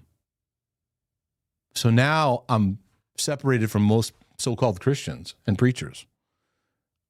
And I don't shame people, but I'll get into the why, and I won't just go, oh, just pray more and just get a web filter. You don't love God enough. That's why you need the fear of God in you more. That's what's going on. Yeah, keep saying that. And tell me how many people really get set free. I want to lead people into freedom. So when you're down, you look for a rush. Do you know how to cultivate just good desire? Because most people you talk to, what do you like doing? I don't know. What do you enjoy? I don't know. Well, I like drawing, but I feel like God's telling me I have to give up drawing because it gets in the way of my relationship with God. Who told you that? I don't know. It's just my thoughts. I think God's telling me that. We got some work to do here. Because desire is a remedy to depression. Because a lot of depression gets fueled by a lack of living according to cultivating healthy desire. You live a life pleasing everyone. You live a life striving and stress. And I lived my life doing church stuff, never cultivating who Mark is as a person. So when depression showed up, one of the big signals was, I don't know what I like to do. So a major part of my healing in God was scriptural. I'll give you the scripture. Hope deferred makes the heart sick. But when desire is conceived, it is a tree of life. Somebody told me last week, they said, you know what? When we watch what you do, you're having a lot of fun. I am. I like this. I enjoy this. In fact, I want to do more and more of this in the future. That's my desire. Just more and more of this. Teaching, sharing, instructing, putting together books, just more and more. I love it. I don't wake up and go, ugh. Now, some days I get too hard on myself, put too much pressure on myself, get stressed out over saying things the right way. Yeah. I love doing this. It took me a long time to get here, though. It took me a long time. And so living in what you enjoy and enjoying relationship and discovering enjoyment, which then also can lead to the joy connection that many are lacking, helps feed what your heart is longing for. Does it solve lust? No, it's multifaceted. But it begins to help fill your heart with what lust is trying to hook onto. Because lust is trying to hook on the absence of love. That's what it's doing. To pull you into addiction. And in many ways, we are drawn away by our addictions, right? So here's your daddy. Another use of this word, you are of your father the devil, and the desires of your father you want to do. So this is where all those things come from. All those sexual desires outside of how God established it is from your evil stepdaddy. She's got to change daddies. That's all. Start changing daddies. Start learning what it means to be loved by your Father in heaven. Start dealing with the rejection wound, because sexual struggles all go back to a rejection wound. Abandonment, neglect, and your response to pain. That's why that's one of the early resources that I wrote on, because it's foundational to everything. Rejection mindset. Without a connection to the love of the Father, we get lost. And so he was a murderer from the beginning and does not stand in the truth, because there is no truth in him. When he speaks lies. I'll finish it. He's the father of lies, is where he goes with it. Okay. Then there's the word, the lust of their hearts to dishonor their bodies. I brought that point out of where lust takes. Here again, do not present your members, okay, as instruments of unrighteousness to sin, but present yourself to God as a being. So Paul even said, present your bodies as a living sacrifice. Does he mean, light your body on fire? No, that's not what he means. But it's, I'm in connection with my body. Thank you, God, for making this mud bucket, this beautiful temporary mobile home, this housing of the Holy Spirit. Awesome. Thank you for this. That's not, we battle over this. We fuss over this. We get plastic surgery. We get, whatever. I'm not condemning you if you get plastic surgery. Just saying, because we're in conflict with ourselves. When you're in conflict with yourselves, honoring your body, because isn't that really what happens? You respect your body, you respect the temple, and that shifts now the decisions you made. It's translated here, covetousness in Romans 7. Sin, taking opportunity by the commandment, produced in me all manner of evil desire. So That's Paul's battle that he talked about in Romans 7. But put on the Lord Jesus Christ and make no provision for the flesh to fulfill its lust. Let me pull that verse up because it's he's talking about all kinds of intense stuff going on. Revelry. That's not really a word used nowadays, but it speaks. Listen to this. A nocturnal and riotous procession of half-drunken and frolicsome fellows who after supper parade through the streets with torches and music. In honor of a deity, and sing and play before houses of male and female friends, hence, super clubbing and partying. Lewdness and lust, not in strife and in envy. Those are all the intense battlegrounds going on, both in the world and that he's saying, we're out of this. We gotta leave that stuff. And so put on the Lord Jesus Christ. Make no provision for those lusts. Okay, so there's that context that's being used. Galatians called lust of the flesh. Those who are Christ have crucified the flesh with its passions and desires. The flesh, if you want to summarize it, is really the old you. The flesh is multifaceted in its meaning. Okay? You put off. So you see, like I said, there's a lot of negative uses for it because there's so many aspects of where desire has been hijacked.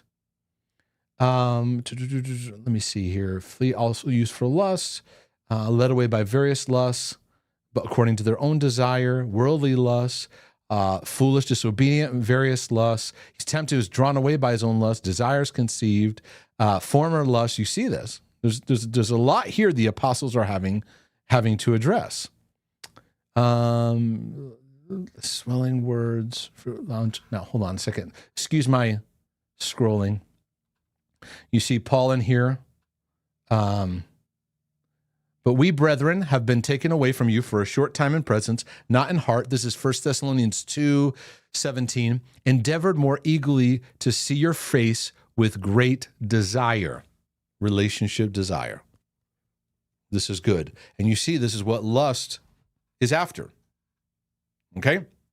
So, I'm going to move on to another section of this journey, but I'm going to take a brief break. Which one do I want to use? Maybe this one.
I'm just taking a moment to check out your comments here before I get back in.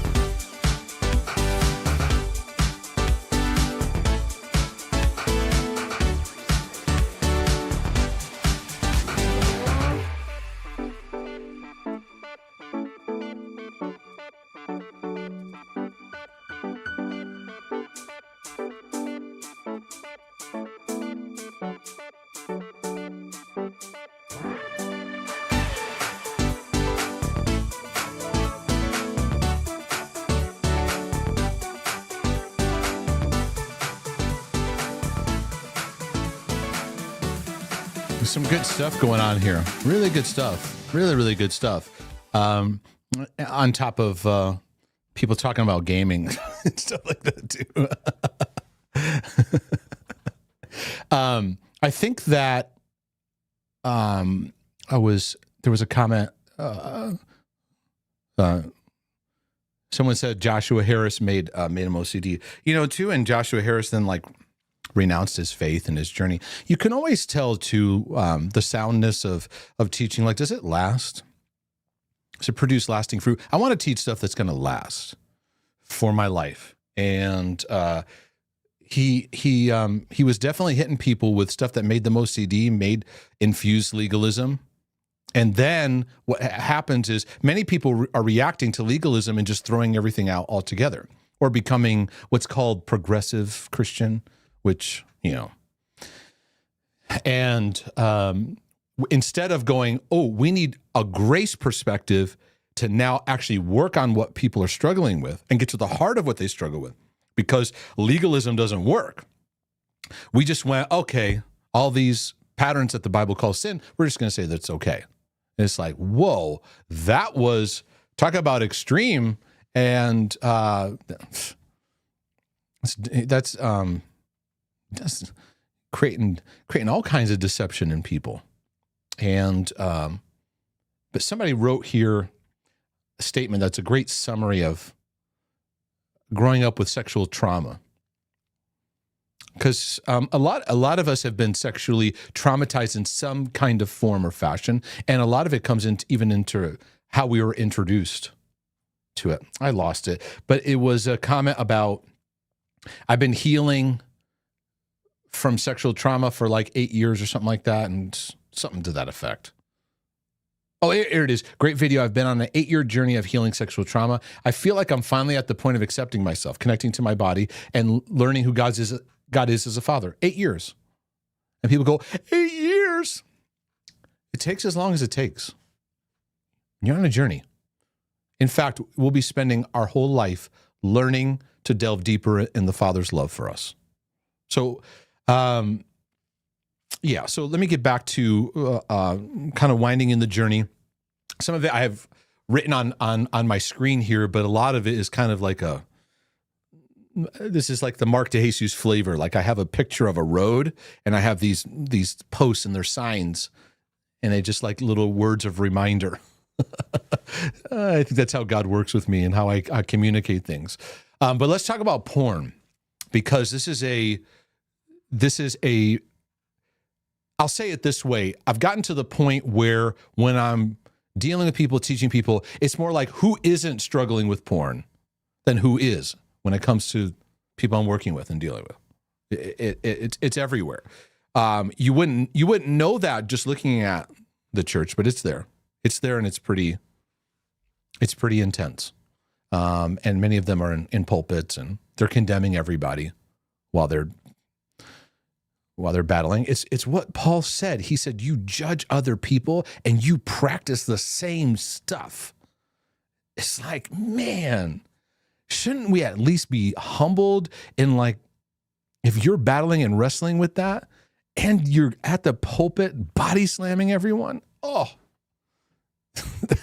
yeah, it gets the Puerto Rican side worked up. But in pornography addiction, because it's highly addictive and it pulls people in, and the foundation I set already is what sets the template for falling into pornography struggles and battles with it. We see this historically. I don't think people see this as much anymore, but historically we've seen this as primarily a man battleground. Because maybe 30 years ago, that's pretty much how you would hear it every now and then. Oh, guy. And back then it was magazines. Nowadays, it's the accessibility of it. I really have compassion on people in their battles and their journeys. Now, I began to work on rejection issues and root issues. The internet was out. And I was working on the areas of lust and letting God heal these areas in what I call my renovation in 2004 and 5 and 6. But then as you see technology happening where the accessibility in smartphones and tablets and everywhere and the advertising, it's just everything's increasing. Everything's so sexually charged. And it's even difficult to watch shows where it's like, whoa, okay, where's this going? Was this how? I didn't know this was going to be here. Social media everywhere. So this feeds into what I'm saying, though, is that we've got to work on the heart issues. Otherwise, we're going to have to live in like cubicles and not know how to relate to this battleground effectively. But it was traditionally seen as a man issue, but no, I'm seeing it at epic levels with females. And in my work today, it's equal, 50-50. If I was to take everyone I've talked to in the past 5 years, 50% men, 50% women. So it's not one or the other. Now, it's just my opinion. This is just anecdotal. This isn't based on any of my research, but I think there's something to it because historically women were getting pulled into the romance novels. And I saw something interesting happen. I'm just going to throw this out there. I may regret sharing it in this way because I don't know how much people can handle the behind the scenes stuff that I share.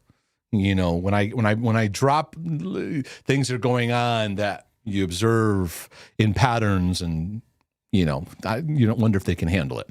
But I noticed that there was this trend of, in America, there's a trend of witchcraft, occult-like stuff that's being brought from the back burner behind the scenes out into the front, to the forefront. And the way that the devil brings things culturally into society is he's got to use entertainment and he's got to use comedy. He's got to make it funny. If he makes it funny, it lightens it, and then it becomes commonplace. So for LGBT kind of mindset, gay, lesbian, they tried it with Ellen, and it didn't work. Got a lot of that TV show Ellen got a lot of kickback about it, protest over it. But then they came out with Will and Grace, and it was funnier. And then it got infused more and more. And we become used to now, you see it everywhere. But there's another pathway that gets used, and it's rise of occult fascination with occult. And so I'm going to kind of take a couple of paths here. You have to kind of hang in here with me when I'm sharing this. I noticed in my pastoring work, Twilight was coming out. And there's like these occult overtones going out, and Harry Potter was coming out. And I notice a lot of people Christians online, when they talk about Harry Potter, they talk about, my parents didn't let me watch Harry Potter. And now, I loosened up about it. And we throw the baby out with the bathwater. The Bible is pretty clear about overt, like witchcraft, Old and New Testament.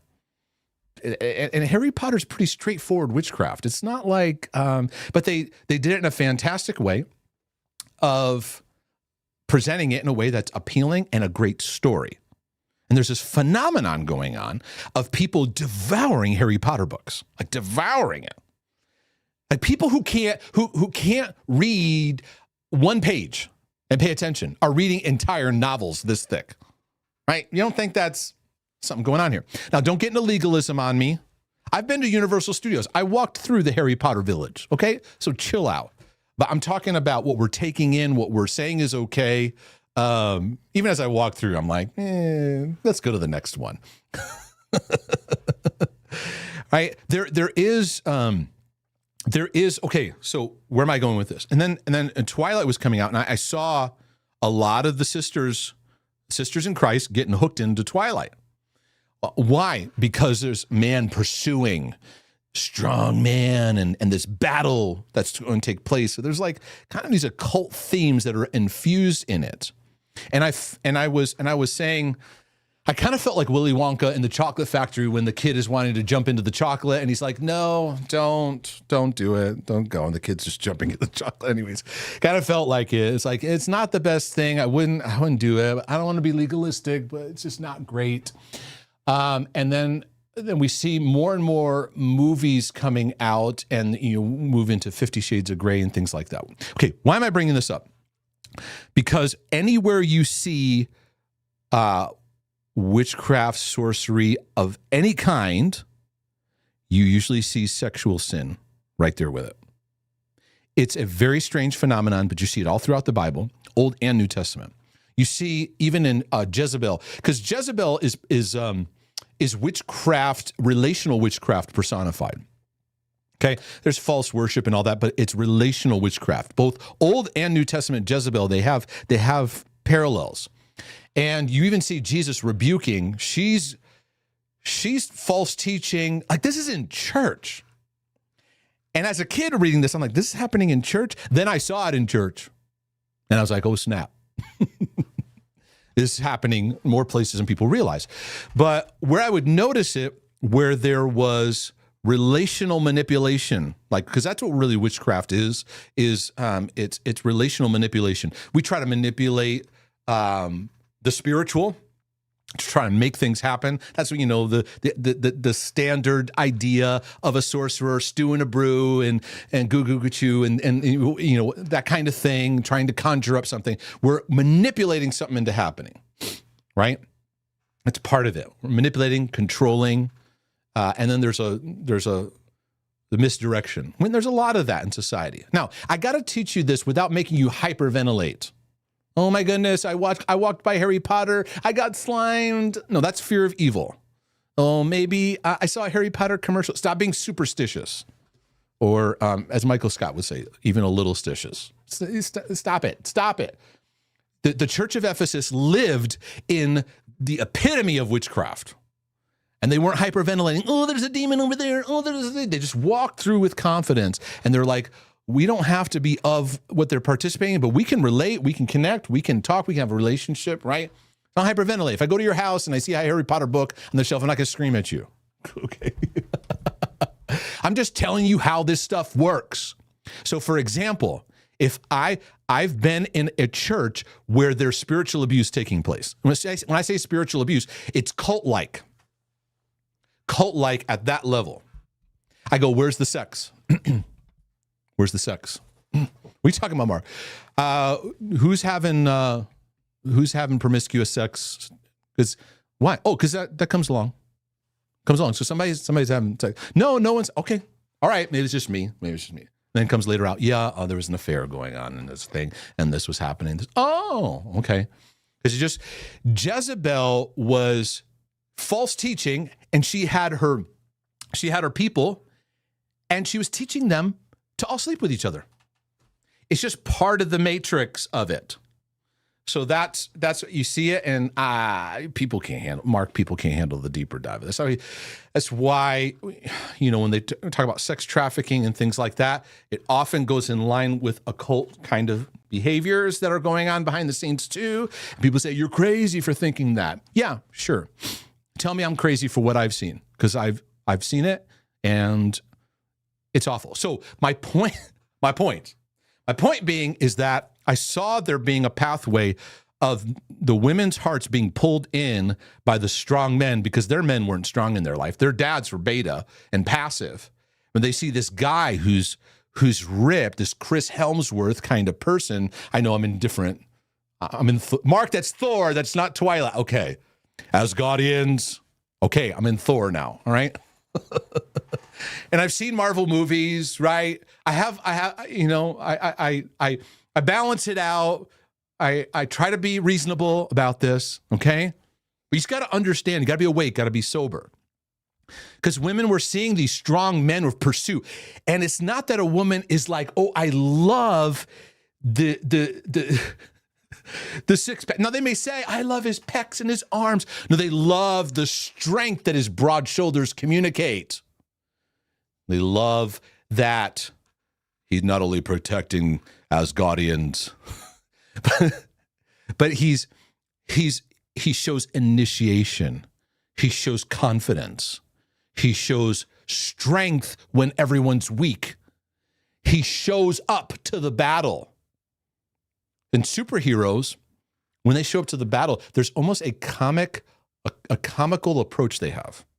They make jokes. That's why people like the Marvel movies, because they're done so well, where they step up and they they're sorting and battling, and they're kind of making jokes to each other. It's like almost like they don't realize the intensity of what's happening because they're just so used to living in battle.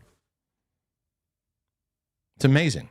It's like in the movie The Gladiator, there's this scene, Maximus is fighting and he turns and one of his own guys is about to stab him and they look at each other and they laugh and they go, they're like, almost like, we almost killed each other. They're just used to living in battle. And women today are longing for men that are strong and that want to fight for them and fight for their home and not be beta, not be passive, be engaged. So they see a man that shows that strength and something flutters inside of them. And we say, well, it's because he's got big pecs and I don't have the pecs like that. No. It's not the pythons. It's not that, although it's nice for a man because that shows that he takes care of his temple and he improves himself and he works on his physical stature. Right? So this is the twisted combination of witchcraft and sex that the enemy infuses. Now, if you have sexual temptations, does it mean you have a spirit of witchcraft? No, I'm just saying, just be aware. Can I talk about this without you being legalistic? You going into legalism? And I just got to let that go because I got to let that go because sometimes I get too paranoid at how people are going to take it. So pornography, as the access to it increases, here are my biggest concerns about pornography. And these are probably concerns you may have heard or may have not heard. Number one is that it conditions you to not know what the true beauty of sex is and what it could be, what it looks like. Gives you a false representation.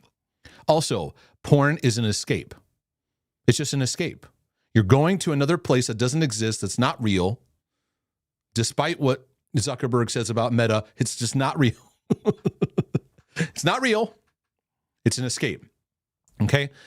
And porn conditions us for a reference of sexual enjoyment that's not realistic. It increases fantasy, disconnection, and the stimulation of watching sex and not participating in it. So I'm going to go even further. Standards of attraction that are not realistic, so thus increasing plastic surgery standards. And now women are beating themselves up like crazy, and men are trying to go to the gym and trying to get every TRT treatment and every hormone-enhancing thing or steroids or whatever, try to look a certain way, right? Here's the biggest thing that is concerning. Pornography will make you relationally lazy. Pornography will make you relationally lazy because sex as God designed it is in marriage. And you have two people who process sex pretty differently. You have a man who, first of all, sex is a place of intimacy, but he was made to be a conqueror, to be one who's an overcomer, a leader, a man of adventure, a man of pursuit. But sex for him connects him, and it's an expression and connection of intimacy.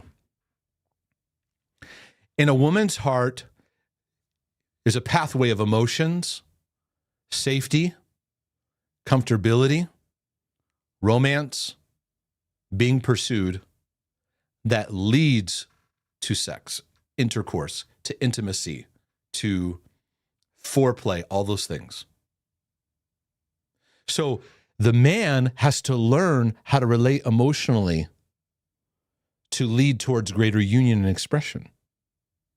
And the wife has to realize to be open to being pursued. Because just as the man has his battles of pursuit, ladies, you have your battle of not receiving love. So love could show up and 36 roses fly in the air and the most beautiful song played and everything presented perfectly. But the self-hatred that's there and shame will kick back and push back and not receive what's available. So God sets two people up to learn how to love in ways that don't go with their default setting. Because women want men to love them the way they want to be loved, and men want to be, right? And instead, God goes, you need to learn how the other person connects to these ways. And I'm going to teach you how to stretch your relational capacity by learning how to relate, ladies, to your husband, husband to your wife. But most marriages today are in roommate syndrome because we haven't learned how to stretch these muscles, to stretch and to move beyond our comfort zones. We move into a comfort place, and we might as well live like Lucy and Desi Arnaz, in the TV shows where they slept in separate beds. Like it's just, they did that for TV. We might as well do that because we're just in a roommate syndrome. We've just fallen into that roommate process because there's no more stretching anymore. You get dulled by the busyness of life. We're not tending to our emotional life. We're not pausing and breathing. We're not sitting as couples and just looking into each other's eyes and just talking. How are you doing? I'm going to listen. We're distracted on our phones. We're distracted with kids. Oh, while I'm on my phone, hey, there's a hot girl.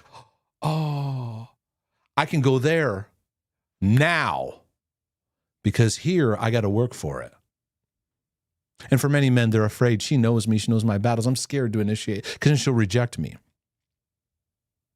And then men get rejected. The wife says, I'm not in the mood. He doesn't know how to handle that. There's no reference in the manual for this. Well, the manual doesn't even exist. How do I deal with it? She's not in the mood, right? And God goes, I'm going to teach you patience. I'm going to teach you how to hang in there. I'm going to teach you how to communicate through. I'm going to teach you how to hang in there with each other and learn and grow. I have learned more in my life about how to follow Christ by learning how to love my wife, more than anything else. But I've had to drive the beta stuff out of me because it is so generational and so it's like a tranquilizer dart. It just, I'm too tired. I can't deal with this. Another problem, another thing. You need help with. This is all the enemy has to do. Take one dart, put it in a sniper rifle. This is it, and just hit the man. Put him to sleep, and that'll trickle down to his wife, trickle down to his kids. You have generations. That's why I've said this for years. All the devil need is one tranquilizer dart. It's not really that complicated. Oh, there's a devil here. There's a devil there. Let's get deliverance of the 99 demons we have. It's just one shot. Hit the man's heart, knock him out. You wake up the man, and he humbles himself before his family, who repents and says, I got to wake up. What I do and what I say matters here, and I'm going to invest my heart and invest my affection and invest my thoughts towards loving my wife, because what you feed grows. The problem is in his passivity, he's out of the game. He's not in adventure. He's in a cubicle. Nothing against cubicles. I'm talking about just like where it's just a sterile. He doesn't have adventure to go conquer. And the phone tells him, oh, she looks excited to look at you. And it's a counterfeit. So it conditions us to be relationally lazy in work. Marriage takes work. It's good work. It's the best work for your life. I love marriage. I love marriage. I get really worked up at the war over marriage. Before this even same-sex marriage argument came to place, I was already flustered because of the battles going on in marriages, couples just living roommate. But we're like, bless God, he's an elder. Bless God, they have a good ministry. Boy, they do a lot of evangelism work. They help the poor. Oh, we're so impressed with all those things. Oh, it's so nice. So I years ago, I did a men's group in my church. I said, I just want to get with the guys. And I said, we would sit down and I just met them where they're at. And I just say, tell me what makes you come to life. And most of the things they were sharing were not things they were actually doing. And then it was interesting. I said, we're going to do something different each time. And one time I said, we're going to go on a hike. We're going to take a hike together. And I gave them an assignment. And I noticed the attendance dropped. Guys were calling out. And then I kicked it up a notch to say, hey guys, we're going to go play paintball together. Bunch of guys dropped out. And I knew they were afraid. They hadn't done it. They worked at cubicles, at desks. Nothing wrong with that. I work at a desk all day. Okay? So that's not the point. Is I said, I want to take you out. And every guy, we did paintball, every guy that went that day, they go, man, I need this. I needed this. And we're like, if you don't understand, you go, guys playing your stupid games. Why do you think guys love sitting down and watching football all Sunday and Monday night and Sunday night or Saturday? Why do they love it? Because they're connecting to something in it that they want to be in and they want in their own life. They want the sense of winning the battle. Football is such a picture of the battle of titans, of people. And they look at the stats and they look at, because their adventurer needs to be fed in, because the testosterone level in men is low. The confidence in men is low, and they've not been stretched and they've not been encouraged and they've been discouraged, and there's no fathering. And I learned that we're not going to fix any of this by yelling at the men and lecturing them. So I gave up. I tried that. I tried that for a while. And then I started losing my peace and getting angry. And I said, okay, that's not going to produce the righteousness of God. The wrath of man doesn't produce that. All right. Back to the drawing board. I just pray for their hearts. And I just keep speaking, keep teaching, let the Holy Spirit work. Because pornography is an intimacy issue. And men have not been trained in how to cultivate healthy intimacy. They weren't trained in it. And Mark, why don't you talk about the women? Because if I equip the men, it's game changer. Game changer. Because I'll change your whole home. Your kids will be equipped. The problem is when I talk about this stuff, it brings up all the anger in wives. You're like, that son of a...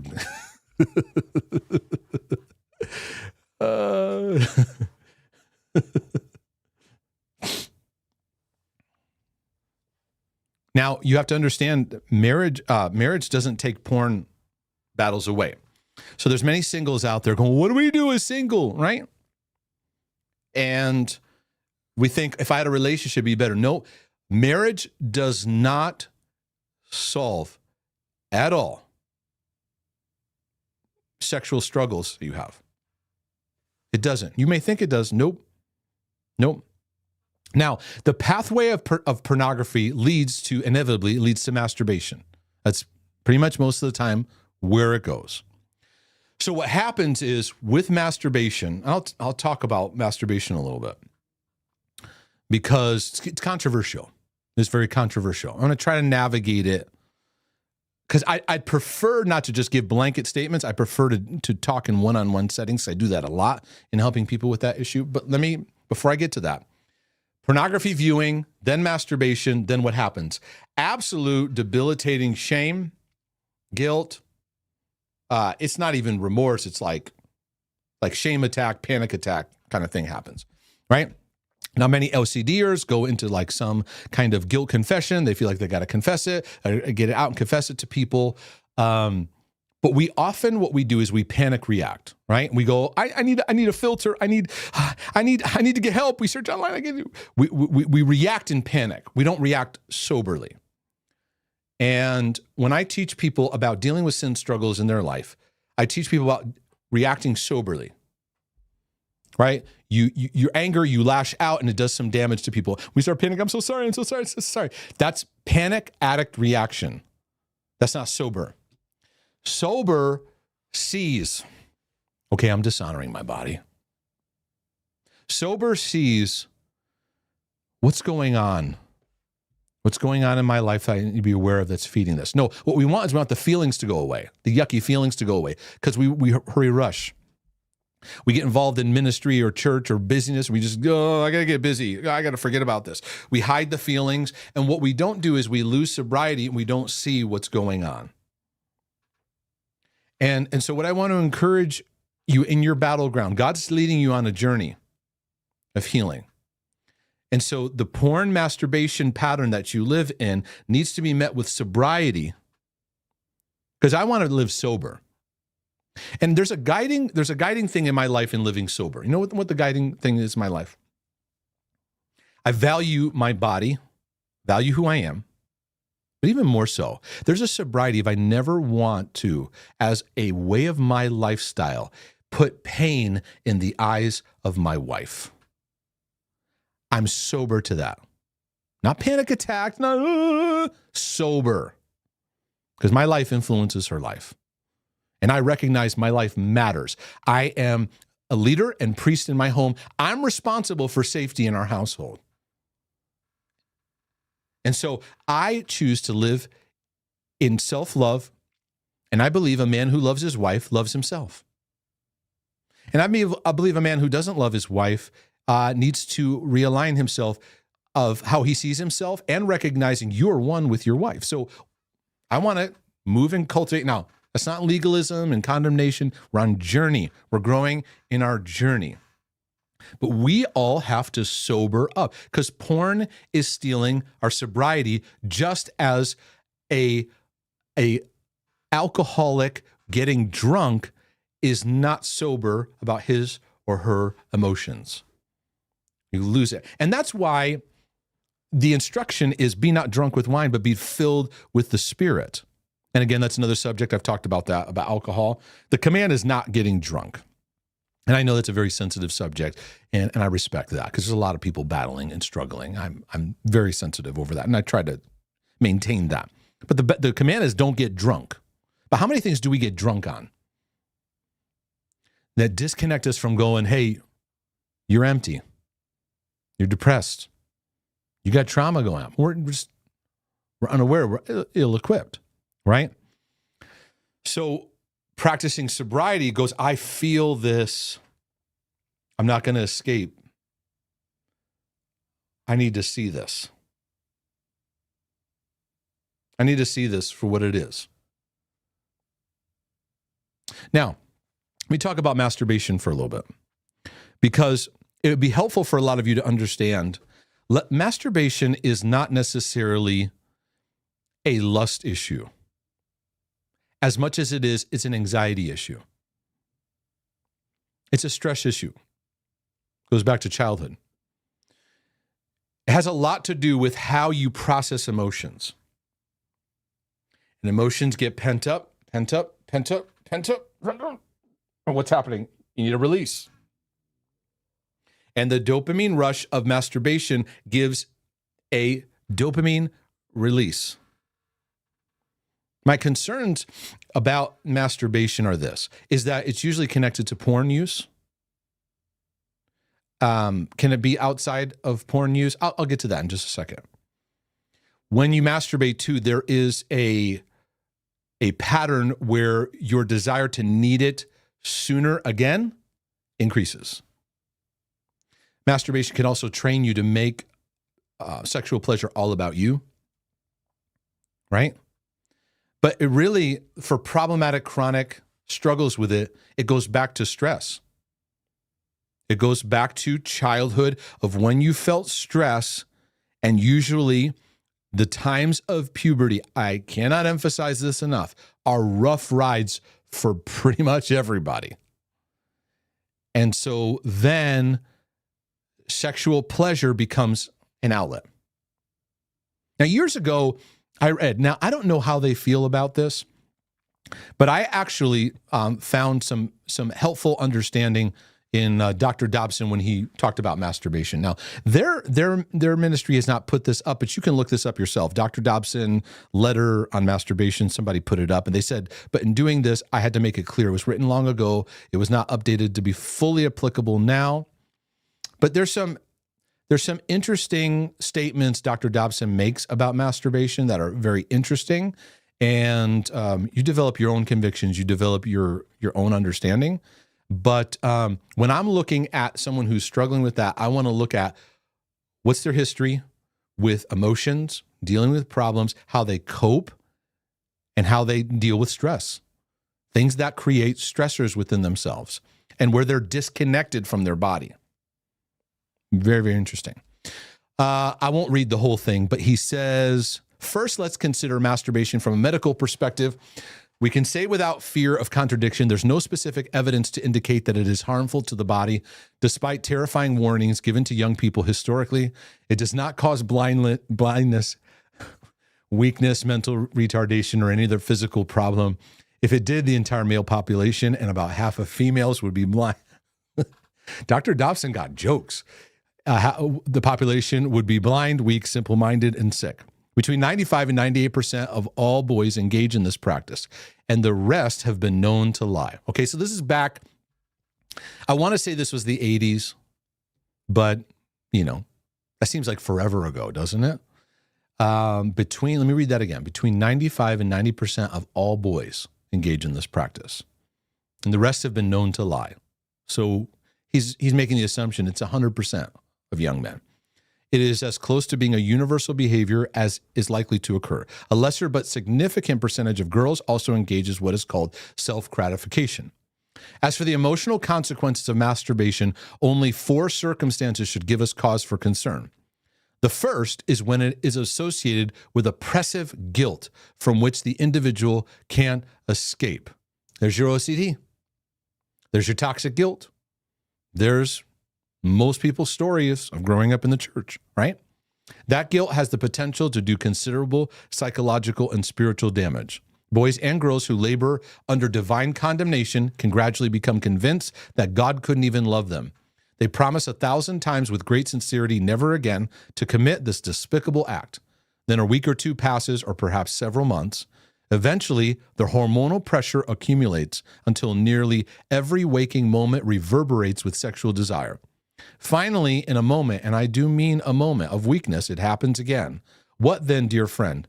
Tell me what a young person says to God after he or she has just broken the 1,001st solemn promise to him. I don't know if I read that correctly. I am convinced that some teenagers have thrown over their faith because of their inability to please God at this point of masturbation. The second circumstance in which masturbation might have harmful implications is when it becomes extremely obsessive.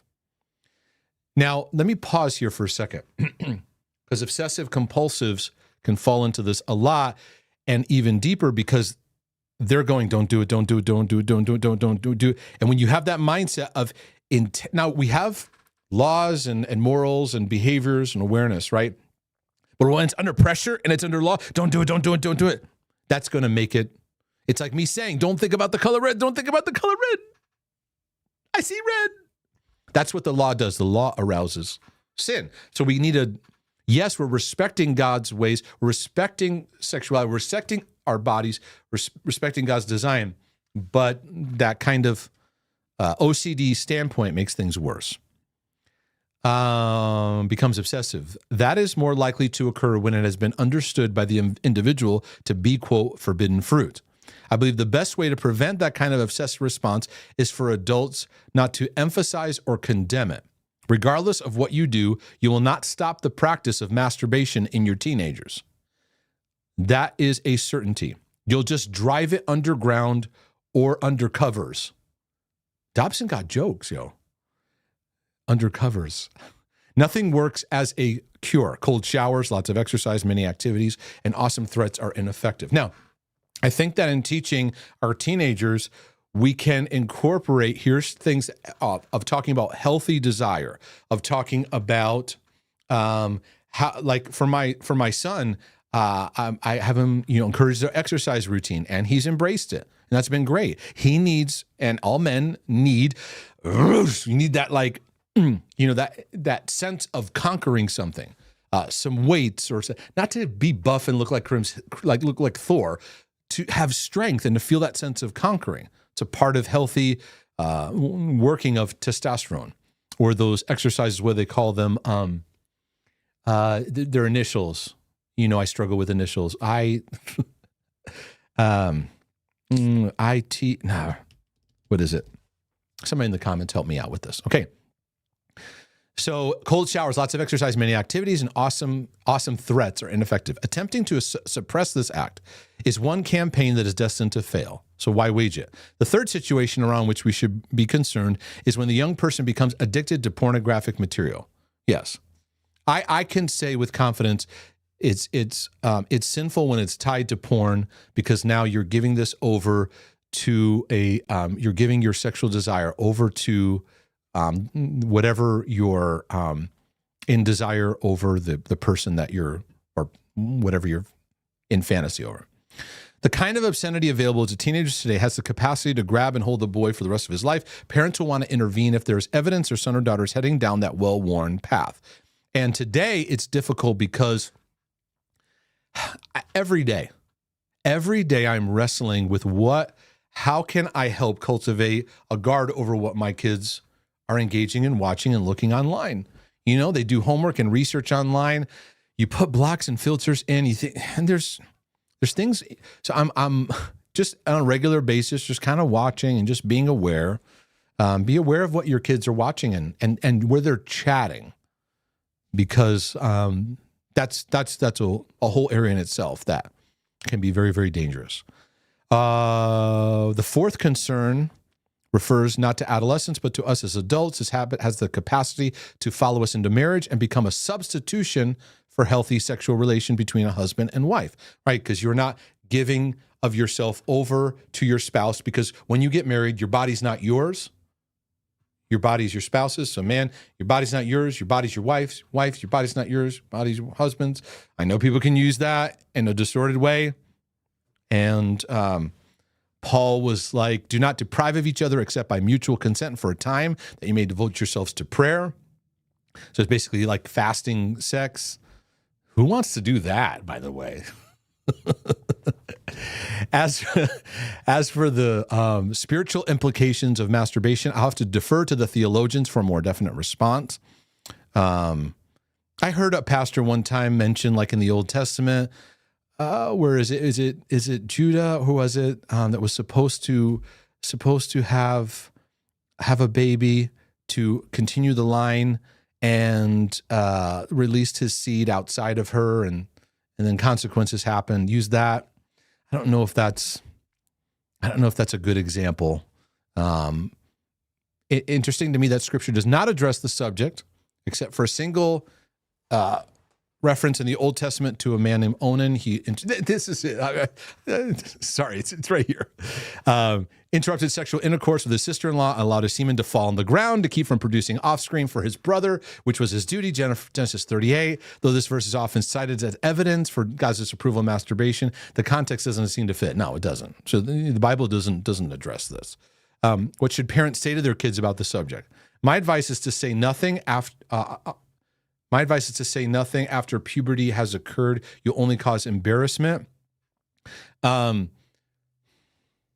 I don't know. Don't say nothing.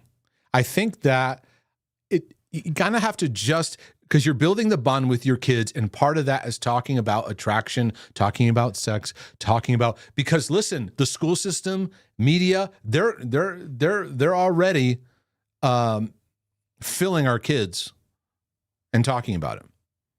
I would have to say I began talking to my kids earlier than I was comfortable with, and it's like it's already happening out there. So I tried to get a little bit of a head start in having the conversation. I would suggest parents talk to their 12 or 13-year-old boys, especially in the same general way my mother and father discussed the subject with me. By the way, I think Dr. Dobson has a really powerful story of his dad.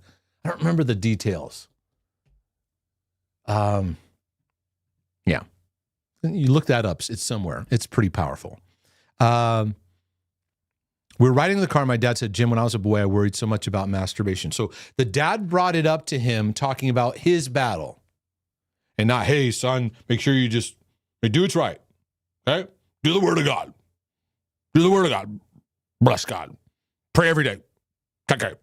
All right. Let's go. Okay. He said, it really became a scary thing for me because I thought God was condemning me for what I couldn't help.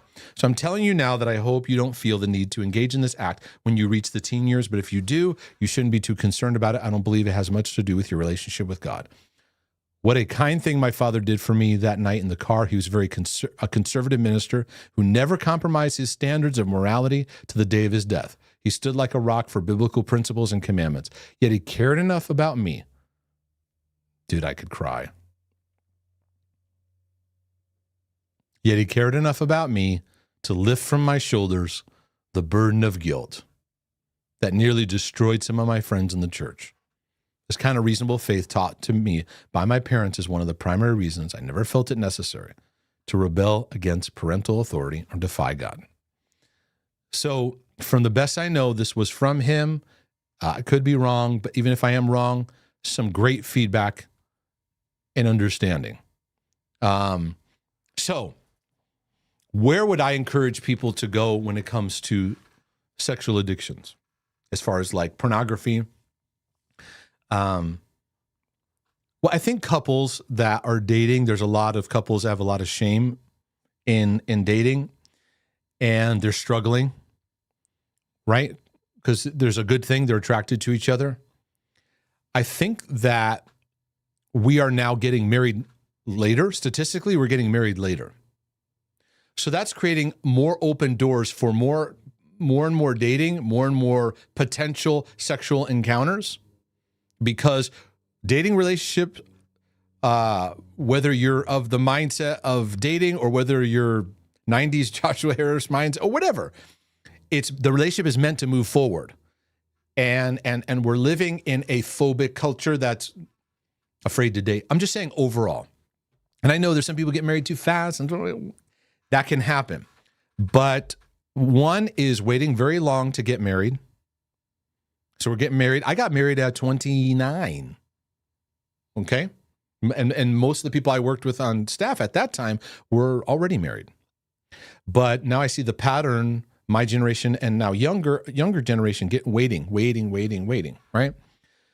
So that produces more opportunities for sexual baggage you bring in.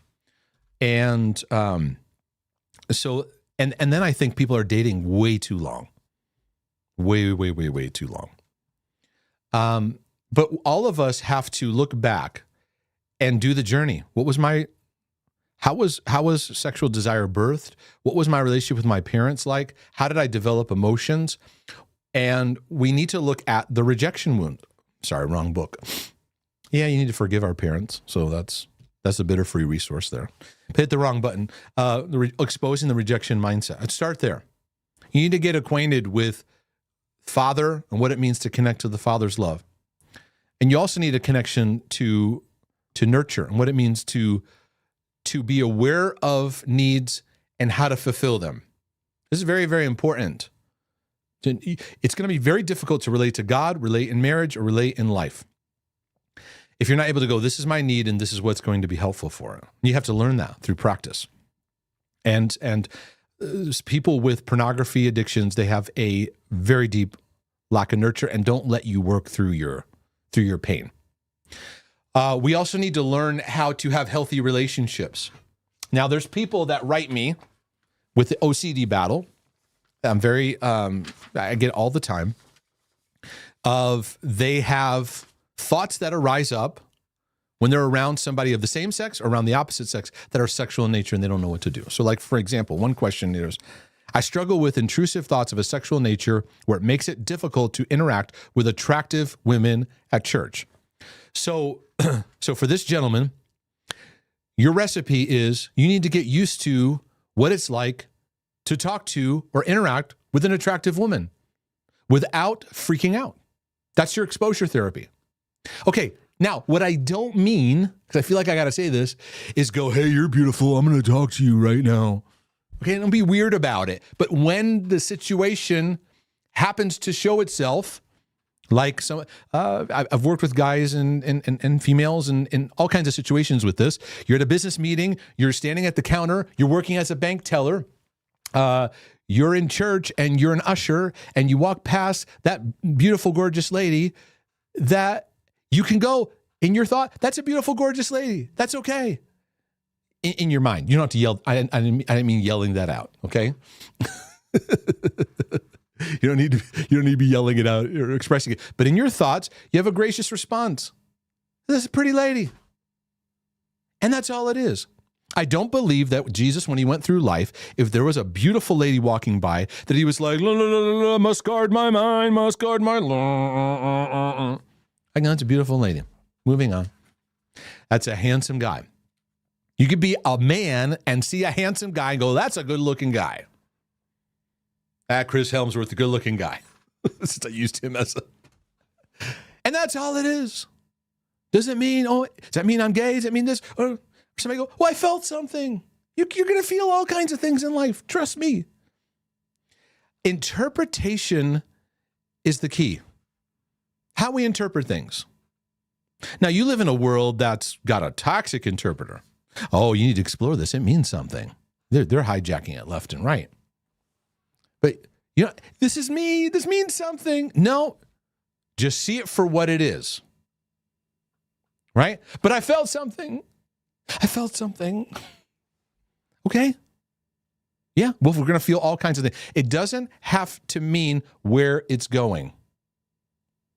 And really what we need is actually healthy practice where there's a pretty lady and you learn to say hello and not be weird and just go about your business. Or if you're in a business meeting and she's very attractive, or you're in a business meeting, he's very attractive. That's all it is. That's all it is. You have a nice interaction with someone who is older than you, younger than you. Oh my goodness, I'm a deviant. I felt like that person was good looking. It's just, that's what it is. Moving on in life. We need to learn to practice this. Now, there is a nice crossover with OCD and addictions, right? Because when you learn to see something and not act on it, doesn't that help you in seeing someone who's attractive, and it means you don't have to act on it? See, starving your compulsion teaches you self-control. And one of the things that the Father wants to teach us is how to practice self-control. And you can see the most beautiful. You may be even scrolling through your Instagram feed, and one of those ads pops in or something brings in. Because they pump the algorithm with these things to see if it hooks. And if it does, they'll add more in and they'll add more in. Right? We could tell a lot about what a person's watched by just hitting their overall feed, what's being sent in, right? Of what gets clicks and what things you stay in, right? Stop beating yourself up, shaming yourself, right? You notice that? That's all it is. Yeah, but I felt something. That's the thing that we need to overcome. I felt something. Okay. Right? We're not going to stop everything. Even if you're a single person, it's advice for single people. Even if you're a single person and someone walks in the room who's single and you go, oh my, right?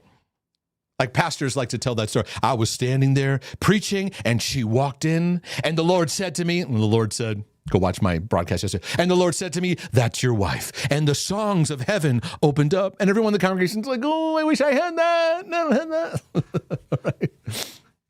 Single person, even if you're there and you feel this thing, you feel it. I got a feeling, right? That tonight's gonna be a good night. Okay? You need to know how to go, I got a feeling, and that's what it is right now. Because we treat relationships obsessive. Oh, I got to be with them. I got to get their number. I got their number. I texted them. They texted me back. They ghosted me. I got to, he didn't get back. I got to check my phone. I check my phone. They texted, right? We teach a impulsive, obsessive, compulsive, infatuation, urge, follow my urge, all urge. We have the urge to merge. And we don't know just self-control. That was one of the things that people would know in me was I'd start dating someone and then I'd go I'd start asking questions. And even the person I was dating, you all right? You all right, Mark? Because I'd be spinning to this is the person God has for me, is this, right? And I had to learn how to bring that emotional capacity and ground it, stabilize it. So whether you're single looking to get married and, I'm attracted, and then you overdo it. That's not love. Love is step by step, learning to be selfless, learning to get to know someone, step by step, building relational intimacy, building connection, respect, and honor for one another. But for this person who said, and I get a lot of questions like that, I felt something. Yep, you're going to have to practice that. You're in practice. So if you're an usher and there's that lady who sits in your section and she's really beautiful and you're like, oh, I feel this weird feeling and I know, you're going to have to each Sunday go, okay, this is my exposure therapy. Like I said, don't be weird. Don't be weird and go towards, I got to talk to you. But a lot of people avoid each other. Men will avoid being with men. Women will avoid being with women because they'll have a great connection and a sexual thought comes in and they'll go, oh, that's a gay thought. Maybe I have a gay thought. Maybe I have a lesbian thought. No. But Mark, how do I know if it's OCD or if it's something I really want? This is classic OCD. It creates these questions that lead to nowhere. I say to you, it doesn't matter if it's OCD or if it's something you really want. It's still not you. There you go. Gay thought, lesbian thought, this thought, that thought, sex thought, whatever. Whatever thought isn't of God, it's not you. This is why Paul said, there is therefore now no condemnation, because what do you just get done with in 7? Going, this stuff isn't me. So for me being sin-focused and every thought that shows up, I'm driving myself crazy. I am alive in Christ Jesus, and I don't have to be condemned over the stuff that's flying through my thoughts. Somebody needs to give me a witness. Either way, you need to learn how to, and one of the fundamental things that helped me in my mental health and heart healing was the principle of separating out, this is who I am, and everything that interferes with that is not me. I don't care if I feel it down into my toes, in my belly, but I feel it. But then I had a dream, and then we get superstitious. I had the dream, and then the dream, and then this, and then the person walked up to me and said something to me. Does it mean no? You know, we get into all kinds of goofy pathways because of how we interpret. So interpretation's a big part. And then let's see. Some of this I think I covered. So I'd like to ask about a difficult OCD topic not talked about much. How do you deal with sexual physical sensations? They happen at times they shouldn't. Yeah, same thing. Teenage boys have this happen all the time in school. Sometimes they have to excuse themselves, you know, without being super graphic. For no reason. So, but I'm an adult. Can we approach it gently? It doesn't have to mean something.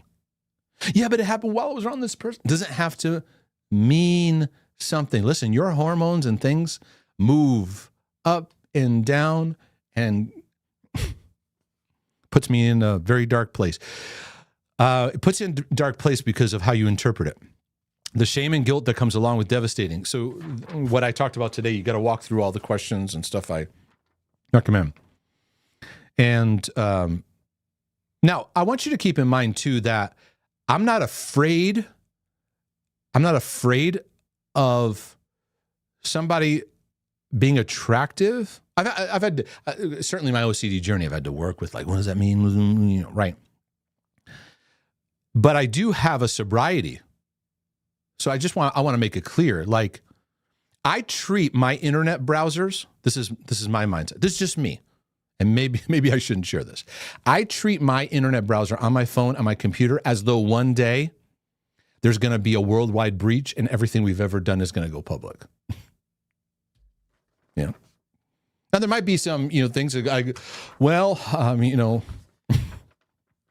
does this mean I have cancer? Kind of stuff like that.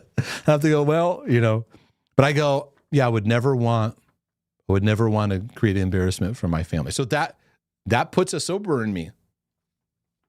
That's where I'm at, is that someday the whole internet could just be exposed. And there it is.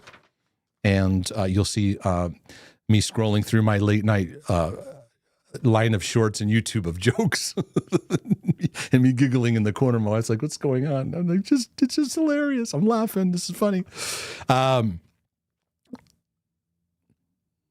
On videos, I thank you for your guidance. I wanted to message you because I've been struggling with pornography for a while, struggle with OCD and learning every day to love myself as God loves me. Yeah, because there's a lot of overlaps between pornography addiction and OCD.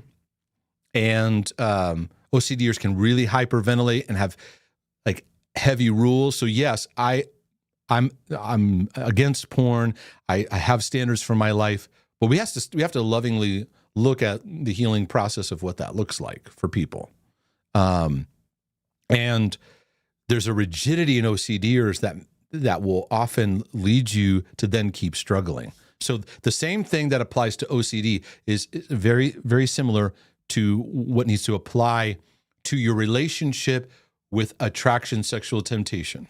So even if there's people who write to me, I have same-sex attraction, temptation. Now I sympathize because many with same-sex attraction, they don't know where to go. They feel left out, and they're trying to work through it. And we're being set up societally where it's boxing people out who can truly be helpful. Why don't make it against the law in some areas, right? And meanwhile, people are deeply struggling. But just understand, whether it's that or any sexual battle, sexual struggles wire into our deep sense of relational love, intimacy, trauma. So it still applies. No matter where it goes back to father. It goes back to how you're connected to yourself. It goes back to trauma. It goes back to your how was sex equipped in your life? And so it's important that we learn to revisit that and allow God to heal those things. So I find in seasons of my life, especially early on in what I call my renovation, I started to pray, God, I give you my sexuality. I give it to you to help me with this. And can we just maybe even pray that right now? Because I'm going on record length here, and I've got a meeting in a little bit, so I'm going to have to go. But God, I give you my sex drive. I give it to you because you're a good father. And would you restore in me a connection to love? Restore in me a connection to who you are as a father, that I would learn what it means to connect to a dad. God, would you restore in me the ability for nurture, to connect to comfort? When I'm stressed, when I'm struggling, I could feel your comfort. And help me to navigate those who are single and desire to move towards marriage, to navigate that with wisdom and with empowerment. And those who are married, that this discussion would improve marriage, so that we can talk about these battles without just pure shaming each other, but sobriety. Like, listen, we want to protect and guard the sanctity of our marriage, but we also realize there's struggles and battles, and we bring baggage into marriage, and we're healing. We're healing from how we relate to sex. And the bedroom is a place where it's not just pleasure, but intimacy, connection. God, I'm asking for restoration in that. Restore us. I pray you'd help reconnect us back to our bodies again. Where I used to hate the temple I lived in, I realized, wow, that's feeding my battles. You've restored, and that's helped me to relax a lot. Because I like me. It took a long time of battling and wrestling. But I appreciate the temple you put me in, and I want to treasure it. I thank you. I pray that what was said that was helpful would stay with people, stay with them in their lives. Where grace is on, what's not helpful or maybe what's confusing still, to just be put aside. It's unnecessary right now. But I ask that you heal areas of attraction, what people find themselves attraction to. Pray that people that have chronic struggles with pornography, masturbation, or even self-harm that gets into that, which stems out of a lot of trauma, pain as well too. God, you know the story, you know all the details. Lead us into paths of righteousness and healing, I pray. I'm just grateful for this opportunity, everyone. And I love y'all. I want to take one moment and just look. While I'm doing that, consider going to markdejesus.com. I'm giving you about 3 hours of free material here. Would you consider just a one-time donation. And if not, become a monthly supporter. You can also jump into our Healing and Freedom community if you want to invest, because many people go, Mark, I want to do sessions with you. And I'm not able to do one-on-ones with everybody, but I have a community I've formed, and I'm trying to bring loads and loads of material here. Somebody wrote, give us safe places and people. Yeah. Yeah.